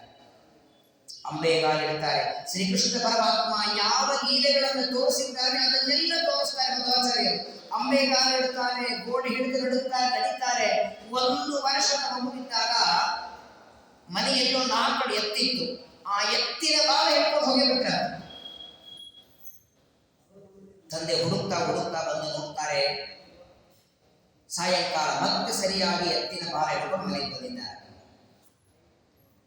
ಆಶ್ಚರ್ಯ ಅಂದ್ರೆ, ಪ್ರಾಯ ದೇವತೆಗಳು ಭೂಮಿಗೆ ಬರೋದಕ್ಕೆ 2 ಕಾರಣ ಯಾರೇ ಬರಲಿ. ಒಂದು ಶಾಪದಿಂದ ಭೂಮಿಗೆ ಬರ್ತಾರೆ, ಇನ್ನೊಂದು ದೇವರ ಆಜ್ಞೆಯಿಂದ ಬರ್ತಾರೆ. ನಮ್ಮ ವಾಯುದೇವರು ತ್ರೇತಾಯುಗದಲ್ಲಿ ಹನುಮಂತರಾಗಿ, ದ್ವಾಪರದಲ್ಲಿ ಭೀಮಸೇನ ದೇವರಾಗಿ, ಕಲಿಯುಗದಲ್ಲಿ ಶ್ರೀಮದ್ ಆನಂದ ತೀರ್ಥರಾಗಿ ಶಾಪದಿಂದ ಬಂದವರಲ್ಲ. ಮಧ್ವಾಚಾರ್ಯ ಯಾಕೆ ಬಂದರು ಭೂಮಿಗೆ? ಆಜ್ಞಾಮನ್ನೈರಧಾರ್ಯಾಂ ಶಿರಸಿ ಪರಿಸರದ್ರಶ್ವಿ ಕೋಟೀರ ಕೋಟೌ ಕೃಷ್ಣಸ್ಯಾಕ್ಲಿಷ್ಟಕರ್ಮ ದರತನುಸರಣಾಗತ್ತಿತೋ ದೇವಸಂಗೈಃ ಭೂಮಾಗತ್ಯ ಭೂಮನ್ ನ ಸುಕರಮಕರೋರ್ ಬ್ರಹ್ಮಸೂತ್ರಸ್ಯ ಭಾಷ್ಯಂ ದುರ್ಭಾಷ್ಯಂ ವ್ಯಸ್ಯದಸ್ಯೋ ಮಣಿಗಣ ಉದಿತಂ ವೇದ ಸದ್ಯುಕ್ತಿಭಿಸ್ತ್ವಂ. ಒಂದು ದಿನ ವೈಕುಂಠ ಲೋಕದಲ್ಲಿ ಒಂದು ಮೀಟಿಂಗ್ ಮಾಡಿದ್ದಾರೆ. ಎಲ್ಲರೂ ಕೂತಿದ್ದಾರೆ. ಅಧ್ಯಕ್ಷರಾಗಿ ದೇವರು ಕೂತಿದ್ದಾರೆ. ಇಂದ್ರ, ಚಂದ್ರ, ಗರುಡ, ಕುಬೇರ, ಬ್ರಹ್ಮ, ವಾಯು, ಗಣಪತಿ ದೇವತೆಗಳೆಲ್ಲ ಕೇಳ್ತಾರೆ ಪರಮಾತ್ಮನಿಗೆ, ಯಾಕೆ ಸ್ವಾಮಿ ನಮ್ಮನ್ನೆಲ್ಲ ಕರೆದಿದ್ರಿ? ದೇವರನ್ನ, ಕೃತಯುಗದಲ್ಲಿ ನಾನು ಹಯಗ್ರೀವ ರೂಪವನ್ನ ತಾಳಿ ವೇದಗಳ ವಿಭಾಗ ಮಾಡಿದೆ. ನರಸಿಂಹ ರೂಪವನ್ನ ತಾಳಿ ಪ್ರಹ್ಲಾದನ ಮೇಲೆ ಅನುಗ್ರಹ ಮಾಡಿದೆ. ನಾನೇ ತ್ರೇತಾಯುಗದಲ್ಲಿ ರಾಮರೂಪವನ್ನು ತಾಳಿ ಎಲ್ಲ ದುರ್ಜನರ ಸಂಹಾರ ಮಾಡಿದೆ. ದ್ವಾಪರದಲ್ಲಿ ನಾನೇ ವೇದವ್ಯಾಸ ರೂಪವನ್ನು ತಾಳಿ ಬ್ರಹ್ಮಸೂತ್ರಗಳ ರಚನೆ ಮಾಡಿದೆ. ನಾನಾ ರೀತಿಯಾದ ಗ್ರಂಥಗಳ ಬರೆದೆ. ಆದರೆ ಸದ್ಯ ಕಲಿಯುಗದಲ್ಲಿ ನನ್ನ ಅವತಾರ ಇಲ್ಲ. ಕೃತಯುಗ, ತ್ರೇತಾಯುಗ, ದ್ವಾಪರ ಯುಗ 3 ಯುಗದಲ್ಲಿ ನಾನು ಭೂಮಿಗೆ ಹೋದೆ.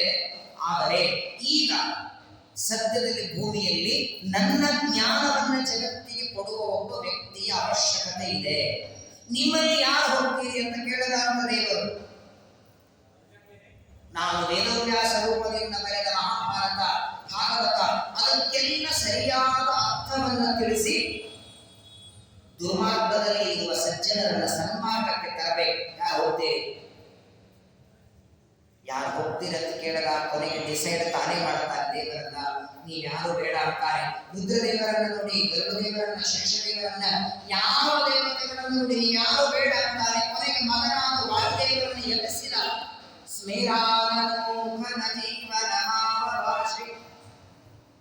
ತನ್ನ ಮಗನಾದ ವಾಯುದೇವರಿಗೆ ಹೇಳ್ತಾನೆ, ನೀನೇ ಮತ್ತೆ ಹೋಗಬೇಕು. ತ್ರೇತಾಯುಗದಲ್ಲಿ ನನ್ನ ಸೇವೆ ಮಾಡಿದ್ದೆಲ್ಲ ಹನುಮಂತನಾಗಿ, ದ್ವಾಪರದಲ್ಲಿ ಭೀಮನಾಗಿ ಸೇವೆ ಮಾಡಿದ್ದೆ. ಈಗ ಕಲಿಯುಗದಲ್ಲಿ ನೀನು ಮಧ್ವಾಚಾರ್ಯರಾಗಿ ನನ್ನ ಸೇವೆ ಮಾಡಬೇಕು. ಮಾಡಬೇಕು, ನೀನೇ ಮನುಷ್ಯ ಲೋಕದಲ್ಲಿ ಅವತಾರ ಮಾಡುವಂತ ಆಜ್ಞೆ ಮಾಡ್ತಾರೆ ಮಗನಿಗೆ. ತಂದೆ ಒಂದು ಕೆಲಸ ಮಗನಿಗೆ ಯಾವಾಗ ಹೇಳ್ತಾನೆ, ಆ ಕೆಲಸ ಮಗ ಮಾಡುತ್ತಾನೆ ಅಂತ ತಂದೆಗೆ ಭರವಸೆ ಇದ್ರೆ, ಏನ್ ಪ್ರೀತಿ ನೋಡಿ ಮಗನ ಮೇಲೆ. ನಾನು ಹೇಳಿದ ಕೆಲಸ ನನ್ನ ಮಗ ಮಾಡಿಯೇ ಮಾಡ್ತಾನೆ ಅಂತ ದೇವರಿಗೆ ವಿಶ್ವಾಸ. ಜೊತೆಗೆ ಮುಖ್ಯ ಪ್ರಾಣ ದೇವರಿಗೆ, ವಾಯುದೇವರಿಗೆ, ನೀನು ಭೂಮಿಗೆ ಹೋಗಬೇಕು ಅಂತ ನನ್ನಿಂದ ಆಗೋದಿಲ್ಲ ಅಲ್ಲೇ ಇಲ್ಲ ಅವರು. ಎಂಥ ಮಗ ದೇವರಿಗೆ. ನಮ್ಮ ಮಕ್ಕಳಿಗೆ ಒಂದು ಕೆಲಸ ಹೇಳಿದ್ರೆ ಒಂದು ಲಿಸ್ಟ್ ಕೊಡ್ತಾರೆ, ಹಂಗಾದ್ರೆ ಹೆಂಗೆ, ಹಿಂಗಾದ್ರೆ ಹೆಂಗೆ, ಅಡ್ಡ ಬೆಕ್ಕು ಬಂದ್ರೆ ಹೆಂಗೆ, ಅಡ್ಡ ಇಲಿ ಬಂದ್ರೆ ಹೆಂಗೆ. ಒಂದೇ ಮಾತು, ಭೂಮಿಯಲ್ಲಿ ಅವತಾರ ಮಾಡಿ ಸಜ್ಜನದ ಉದ್ಧಾರ ಮಾಡಿ ಆಜ್ಞೆ ಜ್ಞಾನಾತಿ ಜ್ಞಾನ ಯೋಗ್ಯ ಭಗವತ್ ಕೃಪಾ ಪಾತ್ರ ಭೂತ ಸಂಲೋಕ ಕೃಪಾಲು. ರಾಯ ಹೇಳ್ತಾರೆ ಪ್ರಾಪ್ತ ಸಂಕಲ್ಪ ಗದ್ಯದಲ್ಲಿ, ಪರಮದಯಾಳು ಕ್ಷಮಾ ಸಮುದ್ರ ಭಕ್ತವತ್ಸಲ ಭಕ್ತಾಮರಾಧ ಸಹಿಷ್ಣು ತ್ವದಧೀನಂ ದೀನಂ ಅನಾಥಂ ಶರಣಾಗತಂ ಏನಂ ಉದ್ಧರ. ಪರಮಾತ್ಮನ ನಂತರದಲ್ಲಿ ನಮ್ಮ ಮೇಲೆ ಪ್ರೀತಿ ಮಾಡುವಂತ ದರಿದ್ರರು ವಾಯುದೇವರು ಮಾತ್ರ. ಹಾಗಾಗಿ ವಾಯುಸ್ತುತಿಯಲ್ಲಿ ಅವರನ್ನ ಮಾತರಮ್ಮೆ, ತಾಯಿ ಅಂತಾರೆ, ತಂದೆ ಅಂತಾರೆ, ಬಂಧು ಅಂತಾರೆ. ಏನ್ ಅಕ್ಕರೆ ಪ್ರೀತಿ ನಮ್ಮ ಮೇಲೆ. ಹಸದಾಗ ಅನ್ನ ಕೊಡುವ ವ್ಯಕ್ತಿ, ನೀರಿಳಿಸಿದಾಗ ನೀರು ಕೊಡುತ್ತಾರೆ, ನಾವು ಬಿದ್ದಾಗ ಎಬ್ಬಿಸಿ ಕಣ್ಣು ಒಲಿಸುತ್ತಾರೆ. ಅದೆಲ್ಲದಕ್ಕಿಂತ ದೊಡ್ಡದು ನಮ್ಮ ತಲೆಗೆ ದೇವರ ಬಗೆಯ ಅಕ್ಷರ ಜ್ಞಾನ ಹಾಕ್ತಾರೆ ನೋಡಿ. ಕೋಟಿ ಕೋಟಿ ಜನ್ಮ ಬಂದು ಅಂಥವರನ್ನ ಮರೆಯುವಾಗಿಲ್ಲ ನಾವು. ಏನ ಪರಿಸ್ಥಿತಿ ಅಂತ ಹೇಳಿ, ಯಾರು ದೇವರು ಅಂತ ಗೊತ್ತಿಲ್ಲದಿರುವ ಕಾಲ ಅದು ನೋಡಿ. ಆಚಾರ್ಯರು ಅವತಾರ ಮಾಡೋದಕ್ಕೆ ಮೊದಲು ಅಚ್ಯುತ ಪ್ರೇಕ್ಷಾಚಾರ್ಯ ಇದ್ದರು. ಹಂಸನಾಮಕ ಪರಮಾತ್ಮ, ಚತುರ್ಮುಖ ಬ್ರಹ್ಮದೇವರು, ಸನಕಾದಿಗಳು, ದುರ್ವಾಸರು, ಈ ಪರಂಪರೆ ಇದೆಯಲ್ಲ, ಆ ಪರಂಪರೆಯಲ್ಲಿ ಅಚ್ಯುತ ಪ್ರೇಕ್ಷರು. ಅವರಿಗೆ ದೊಡ್ಡ ಚಿಂತೆ, ನನ್ನ ನಂತರ ನಾನು ಯಾರಿಗೆ ಆಶ್ರಮ ಕೊಡಲಿ ಅಂತ. ಅಚ್ಯುತ ಪ್ರೇಕ್ಷಾಚಾರ್ಯರ ಕಾಲದಲ್ಲಿ ಎಲ್ಲಿ ನೋಡಿದಲ್ಲಿ ಅದ್ವೈತ ವಾತಾವರಣ. ನಾನೇ ದೇವರು ಅಂತ ಹೇಳಿಕೊಳ್ಳುವ ಜನ, ನಾನೇ ದೇವರು ಅಂತ ಹೇಳಿಕೊಳ್ಳೋರು, ಜಗತ್ತು ಸುಳ್ಳು ಅಂತ ಹೇಳೋರು, ದೇವರೇ ಇಲ್ಲ ಅಂತ ಹೇಳೋರು. ಎಂಥ ಪರಿಸ್ಥಿತಿ ಇದ್ದಾಗ ಅಚ್ಯುತ ಪ್ರೇಕ್ಷರು ದೇವರ ಪೂಜೆ ಮಾಡಿದರೆ ಮಂಗಳಾರತಿ ಮಾಡುವಾಗ ಒಂದೇ ಪ್ರಾರ್ಥನೆ ಮಾಡುವಂತೆ, ಒಳ್ಳೆ ಶಿಷ್ಯನನ್ನ ಕೊಡು, ಯೋಗ್ಯನಾದ ಶಿಷ್ಯನನ್ನ ಕೊಡು ಅಂತ ಪ್ರತಿನಿತ್ಯ ಬೇಡುವಾಗ ಒಂದು ದಿನ ಅಚ್ಯುತ ಪ್ರೇಕ್ಷಾಚಾರ್ಯರಿಗೆ ಸ್ವಪ್ನ ಆಯಿತು. ಕನಸಿನಲ್ಲಿ ಪರಮಾತ್ಮ ಬಂದು ಹೇಳ್ತಾನೆ, ಗಾಬರಿ ಆಗಬೇಡಿ, ಪ್ರಪಂಚದೊಳಗೆ ಗುರುವಿನಿಂದ ಶಿಷ್ಯನ ಉದ್ಧಾರ ಆಗತ್ತಲ್ಲ, ಆದರೆ ಉಲ್ಟಾ ಶಿಷ್ಯನಿಂದಲೇ ಗುರುಗಳ ಉದ್ಧಾರ ಆಗುತ್ತೆ. ನಿಮ್ಮನ್ನ ಉದ್ಧಾರ ಮಾಡುವ ವ್ಯಕ್ತಿ ಅತಿ ಶೀಘ್ರದಲ್ಲಿ ನಿಮಗೆ ಶಿಷ್ಯನಾಗಿ ಬರ್ತಾನೆ. ಪರಮಾತ್ಮ ಅವತಾರ ಮಾಡಿ ಬರೋದನ್ನ ಆಕಾಶವಾಣಿ ವಾಯುದೇವರು ಮಾಡ್ತಾರೆ. ಹಾಗೆ ವಾಯುದೇವರು ಭೂಮಿಗೆ ಬರೋದನ್ನ ಪರಮಾತ್ಮ ಮಾಡ್ತಾರಂತೆ. ಉಡುಪಿಯಲ್ಲಿ ಅನಂತೇಶ್ವರ ದೇವರ ದೇವಸ್ಥಾನ ಇದೆ. ಅದರ ಎದುರುಗಡೆ ಒಂದು ಎತ್ತರವಾದ ಸ್ತಂಭ ಇದೆ. ಅನಂತೇಶ್ವರ ದೇವರು ಒಬ್ಬ ದಡ್ಡ ವ್ಯಕ್ತಿಯಲ್ಲಿ ಪ್ರವೇಶ ಮಾಡಿ ಆ ಸ್ತಂಭದ ಮೇಲೆ ಏರಿ ಆ ಹುಡುಗ, ಸಣ್ಣ ಹುಡುಗ ಕುಣಿತಾನೆ. ಇಷ್ಟೇ ಜಾಗ ನಿಂದಿರ್ಲಿಕ್ಕೆ ಬರಲ್ಲ, ನರ್ತನ ಮಾಡ್ತಾನೆ. ನೋಡುತ್ತಿದ್ದರೆ ಎಲ್ಲರ ಜನ. ಆಗ ಆ ವ್ಯಕ್ತಿ ಹೇಳ್ತಾನೆ, ಇಲ್ಲಿ ಕೆಲವೇ ದಿನಗಳಲ್ಲಿ ನಮ್ಮ ಕಷ್ಟ ಪರಿಹಾರ ಮಾಡುವ ಒಬ್ಬ ವ್ಯಕ್ತಿ ಬರ್ತಾರೆ.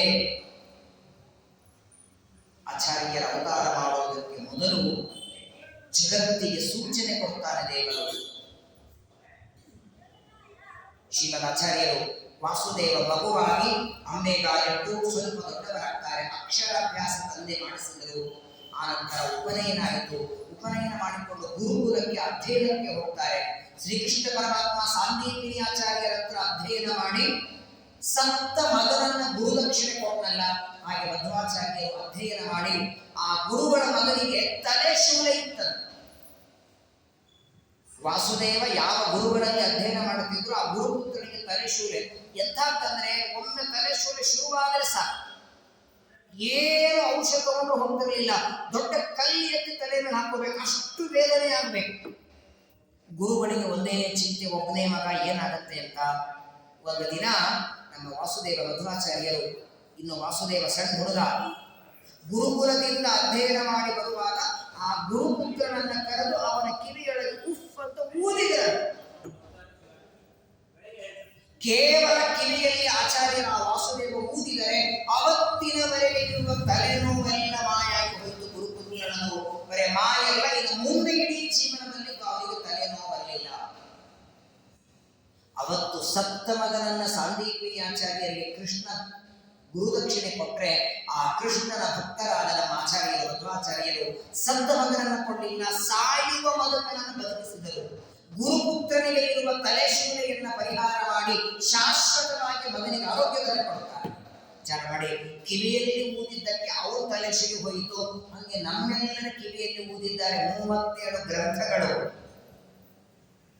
ಆಚಾರ್ಯರು ಓದಿದ್ದು ಅಂದ್ರೆ ಯಾವುದು ಒಂದು ಗ್ರಂಥವನ್ನು ಪಾರಾಯಣ ಮಾಡಿ ತಲೆ ಶೂಲಿಯಲ್ಲ, ತಲೆನೇ ಅರ್ಥಾತ್ ಜನ್ಮ ಮರಣಗಳ ಬರದೇ ಇದ್ದಾಗಿ ಮೋಕ್ಷ ಕೊಡ್ತಾರೆ. ರಾಘವೇಂದ್ರ ಸ್ವಾಮಿಗಳಿಗೆ 64 ವಿದ್ಯಾಗಳು ಬರೆದಿತ್ತು ಅಂತೆ, ಇನ್ನು ಆಚಾರ್ಯರಿಗೆ ಬರದೇ ಇರ್ತದ? ಶ್ರೀಮದ್ ಆಚಾರ್ಯರಿಗೆ ಬರದೇ ಇರುವ ವಿದ್ಯೆ ಇಲ್ಲ. ಸಂಗೀತ ವಿದ್ಯೆಯೊಳಗೆ ಆಚಾರ್ಯರು ಅದ್ಭುತ ಪಾಂಡಿತ್ಯ.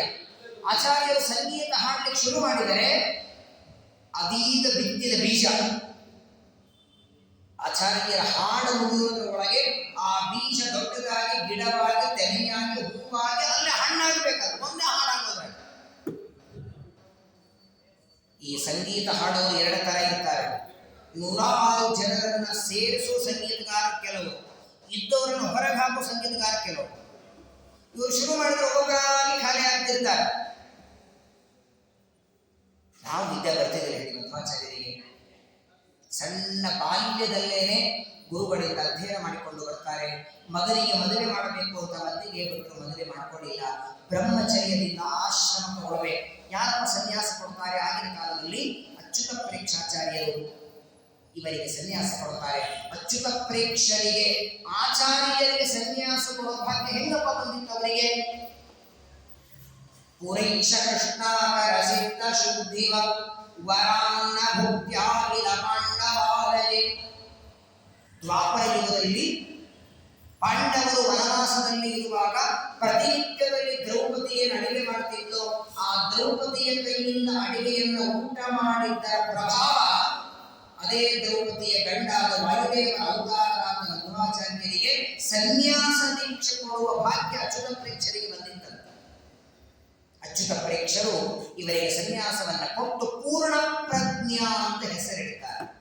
ಆಶ್ರಮ ಕೊಟ್ಟಾಗ ಇಟ್ಟ ಹೆಸರು ಪೂರ್ಣ ಪ್ರಜ್ಞಾ. ಆನಂತರ ಪಟ್ಟಾಭಿಷೇಕ ಮಾಡಿ ಸಾಮ್ರಾಜ್ಯ ಕೊಟ್ಟಾಗ ಆನಂದ ತೀರ್ಥ. ಪೂರ್ಣ ಪ್ರಜ್ಞಾ, ಆನಂದ ತೀರ್ಥ, ಮಧ್ವಾಚಾರ್ಯ, ಶ್ರೀಮದಾಚಾರ್ಯ, ದಶಪ್ರಮತಿ. ಆಚಾರ್ಯರಿಗೆ ಒಂದು 108 ಹೆಸರುಗಳಿವೆ. ಸನ್ಯಾಸ ದೀಕ್ಷೆ ಕೊಟ್ಟಿದ್ದಾರೆ ಅಚ್ಯುತ ಪ್ರೇಕ್ಷರು. ಪೂರ್ಣ ಪ್ರಜ್ಞಾ ಅಂತ ನಾಮಕರಣ ಮಾಡ್ತಾರೆ. ಸನ್ಯಾಸ ಆದ ಮೇಲೆ ಗುರುಗಳ ಜೊತೆಗೆ ಸಂಚಾರ. ಒಂದು ದಿನ ನಮ್ಮ ಪೂರ್ಣ ಪ್ರಜ್ಞರು ಗುರುಗಳಾದ ಅಚ್ಯುತ ಪ್ರೇಕ್ಷರಿಗೆ ಹೇಳ್ತಾರೆ, ಗಂಗಾ ಸ್ನಾನ ಮಾಡಿ ಬರ್ತೇನೆ, ಹರಿದ್ವಾರಕ್ಕೆ ಹೋಗಿ ಬರ್ತೇನೆ ಅಂತಾರೆ.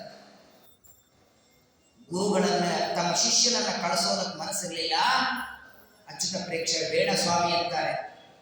ದೇವರಲ್ಲಿ ಬೇಡ್ಕೊಂಡ್ರಂತೆ. ನಿನ್ನೆ ಮೊನ್ನೆ ಆಶ್ರಮ ಆಗಿ 48 ದಿನ ಆಗಿತ್ತು. ಒಂದು ಮಂಡಲ ಶಿಷ್ಯ ಹರಿದ್ವಾರಕ್ಕೆ ಹೋಗ್ತಾರೆ ಗಂಗಾ ಸ್ನಾನಕ್ಕೆ. ಅವರನ್ನು ಕಳಿಸೋದಕ್ಕೆ ಇಚ್ಛೆ ಇಲ್ಲ, ಏನಾದರೂ ಮಾಡುವಂತ ದೇವರಲ್ಲಿ ಬೇಡಿಕೊಂಡ್ರೆ ಸ್ವಪ್ನದಲ್ಲಿ ದೇವರು ಬಂದು ಹೇಳ್ತಾನೆ, ಅವರೇನು ಹರಿದ್ವಾರಕ್ಕೆ ಬರೋದು ಬೇಡ, ಅವರ ದರ್ಶನಕ್ಕೆ ನಾನೇ ಉಡುಪಿಯಲ್ಲಿ ಮಧ್ವ ಸರೋವರಕ್ಕೆ ಬರ್ತೇನೆ ಅಂತ ಗಂಗೆ ಹೇಳಿದ್ದಂತೆ. ನೋಡಿ, ನದಿಗಳನ್ನ ಮನೆಗೆ ಕರೆಸುವ ಯೋಗ್ಯತೆ ವಿಜಯದಾಸರಲ್ಲೇ ಇದೆ. ಮೊನ್ನೆಲ್ಲ ವಿಜಯದಾಸರ ಆರಾಧನೆ ಮಾಡಿದ್ರಲ್ಲ, ವಿಜಯದಾಸರು ಕಾಶಿ ಹೊರಟಿದ್ರ. ಅವ್ರು ಹೆಂಗಂದ್ರೆ, ನಾವೆಲ್ಲ ಯಾತ್ರೆ ಮುಗಿಸ್ಕೊಂಡು ಬಂದ ಮೇಲೆ ಸಮಾರಾಧನೆ ಮಾಡ್ತೀವಲ್ಲ, ಕಾಶಿ ಸಮಾರಾಧನೆ, ಬದರಿ ಸಮಾರಾಧನೆ, ವಿಜಯದಾಸರು ಹಾಗೆ ಮಾಡ್ತಿರ್ಲಿಲ್ಲ. ಹೋಗೋದಕ್ಕೆ ಮೊದಲೇ ಮಾಡ್ತಿದ್ರ. ಯಾವುದೇ ಯಾತ್ರೆ ಮಾಡಲಿ, ಯಾತ್ರೆಗೆ ಹೋಗೋದಕ್ಕೆ ಮೊದಲೇ ಸಮಾರಾಧನೆ. ಯಾಕಂದ್ರೆ ಬಂದ ಮೇಲೆ ನಾವು ಇರ್ಲಿಲ್ಲ ಅಂದ್ರೆ ಕೂಡ ಸಮಾರಾಧನೆ ಗೊತ್ತಿಲ್ಲ. ಯಾತ್ರೆ ಮುಗಿಸ್ಕೊಂಡು ಬಂದ ಮೇಲೆ ಶಕ್ತಿ ಇದ್ರೆ ಮಾಡಬೇಕು, ಅದ್ರ ಆಮೇಲೆ ಮಾಡೋದು, ತುಟ್ಕೋಬಾರ್ದು, ಮೊದಲೇ ಮಾಡೋದು. ಎಲ್ಲ ಬ್ರಾಹ್ಮಣರನ್ನ ಸುವಾಸಿನಿಯರನ್ನು ಕರೆದು ಅಡಿಗೆ ಮಾಡಿ ಊಟಕ್ಕೆ ಹಾಕಿ ಕಾಶಿ ಯಾತ್ರೆಗೆ ಹೋಗಿ ಬರ್ತೇನೆ ಅಂತ ಹೋಗುವಾಗ ಒಬ್ಬ ಬ್ರಾಹ್ಮಣ ಕಾಲಿರಲಿಲ್ಲ ಅವರಿಗೆ. ವಿಜಯದಾಸರ ಮುಂದೆ ಅಳ್ತಾ ನಿಂತಂತೆ, ಏನಪ್ಪ ಏನ್ ಬೇಕು ಅಂತ. ಅಲ್ಲ, ನೀವು ಯಾತ್ರೆಗೆ ಹೋಗ್ತಿದ್ದೆ, ನಂದು ಒಂದು ಅಪೇಕ್ಷೆ ಇದೆ. ಏನು? ನನಗೂ ಗಂಗಾ ಸ್ನಾನ ಮಾಡಬೇಕು ಅಂತ ಅಪೇಕ್ಷೆ ಇದೆ ಎಂದು. ನೋಡು ನಾನೇನು ಕಾಲು ಗೀರು ಅಥವಾ ಫ್ಲೈಟಲ್ಲಿ ನಡ್ಕೊತ ಹೋಗ್ಬೇಕು, ಕಾಲೇ ಇಲ್ಲ, ನೀನು ಹೆಂಗೆ ಬರ್ತೀಯ?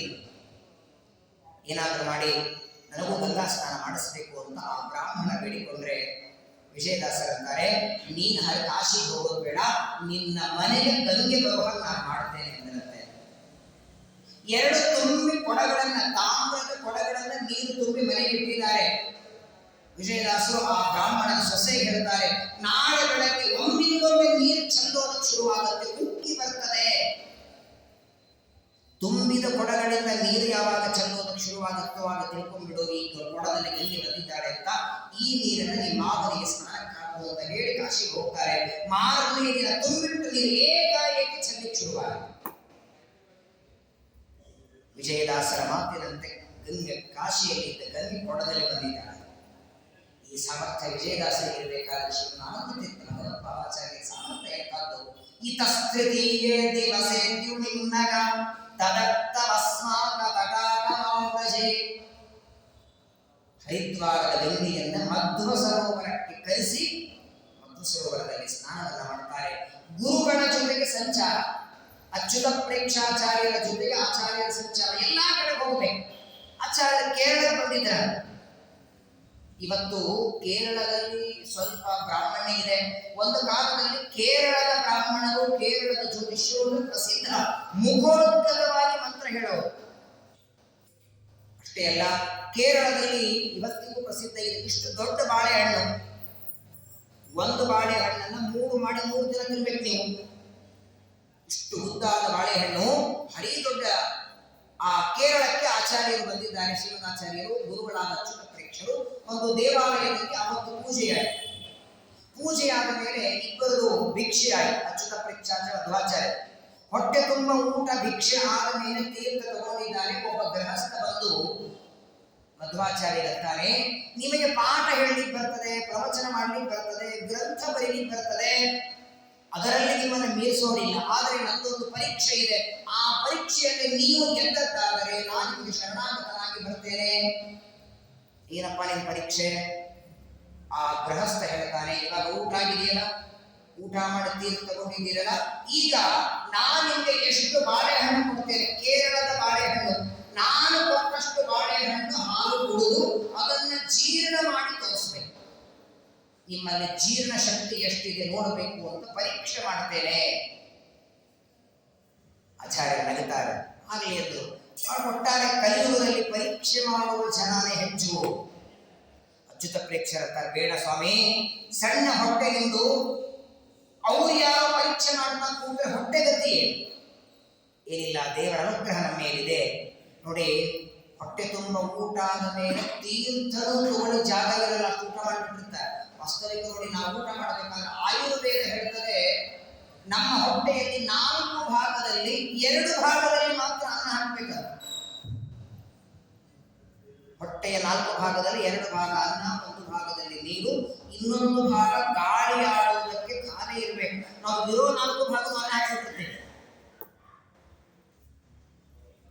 ಅದು ಚೆನ್ನಾಗಿದೆ, ಇದು ಚೆನ್ನಾಗಿದೆ, ಸ್ವೀಟ್ ಚೆನ್ನಾಗಿದೆ, ಹಾಗಾಗಿ 4 ಭಾಗ ಅನ್ನವಾಗಿ ಜೀರ್ಣ ಆಗೋದಕ್ಕೆ ಒಳಗೆ ಗಾಳಿ ಆಡೋ ಜಾಗ, ನೀರು ಕುಡಿದ ಜಾಗ,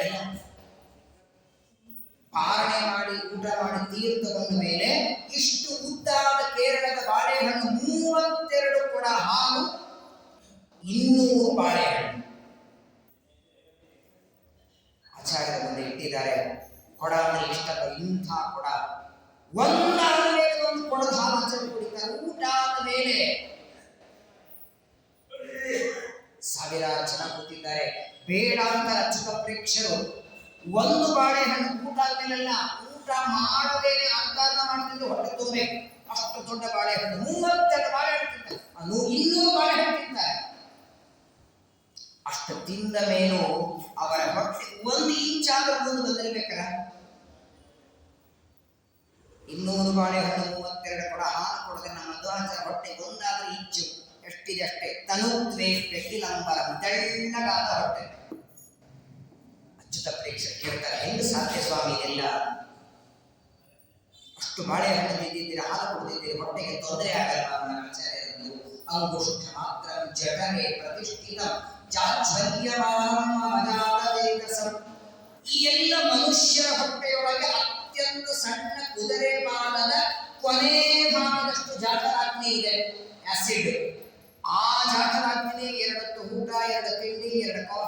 ಒಳಗಿಂದು ಹೊರಗಿಂದು ಕೆಳಗಿಂದು ಮ್ಯಾಲಿಂದು ಎಲ್ಲ ಜೀರ್ಣ ಮಾಡಿ ಭಸ್ಮ ಮಾಡುತ್ತದೆ.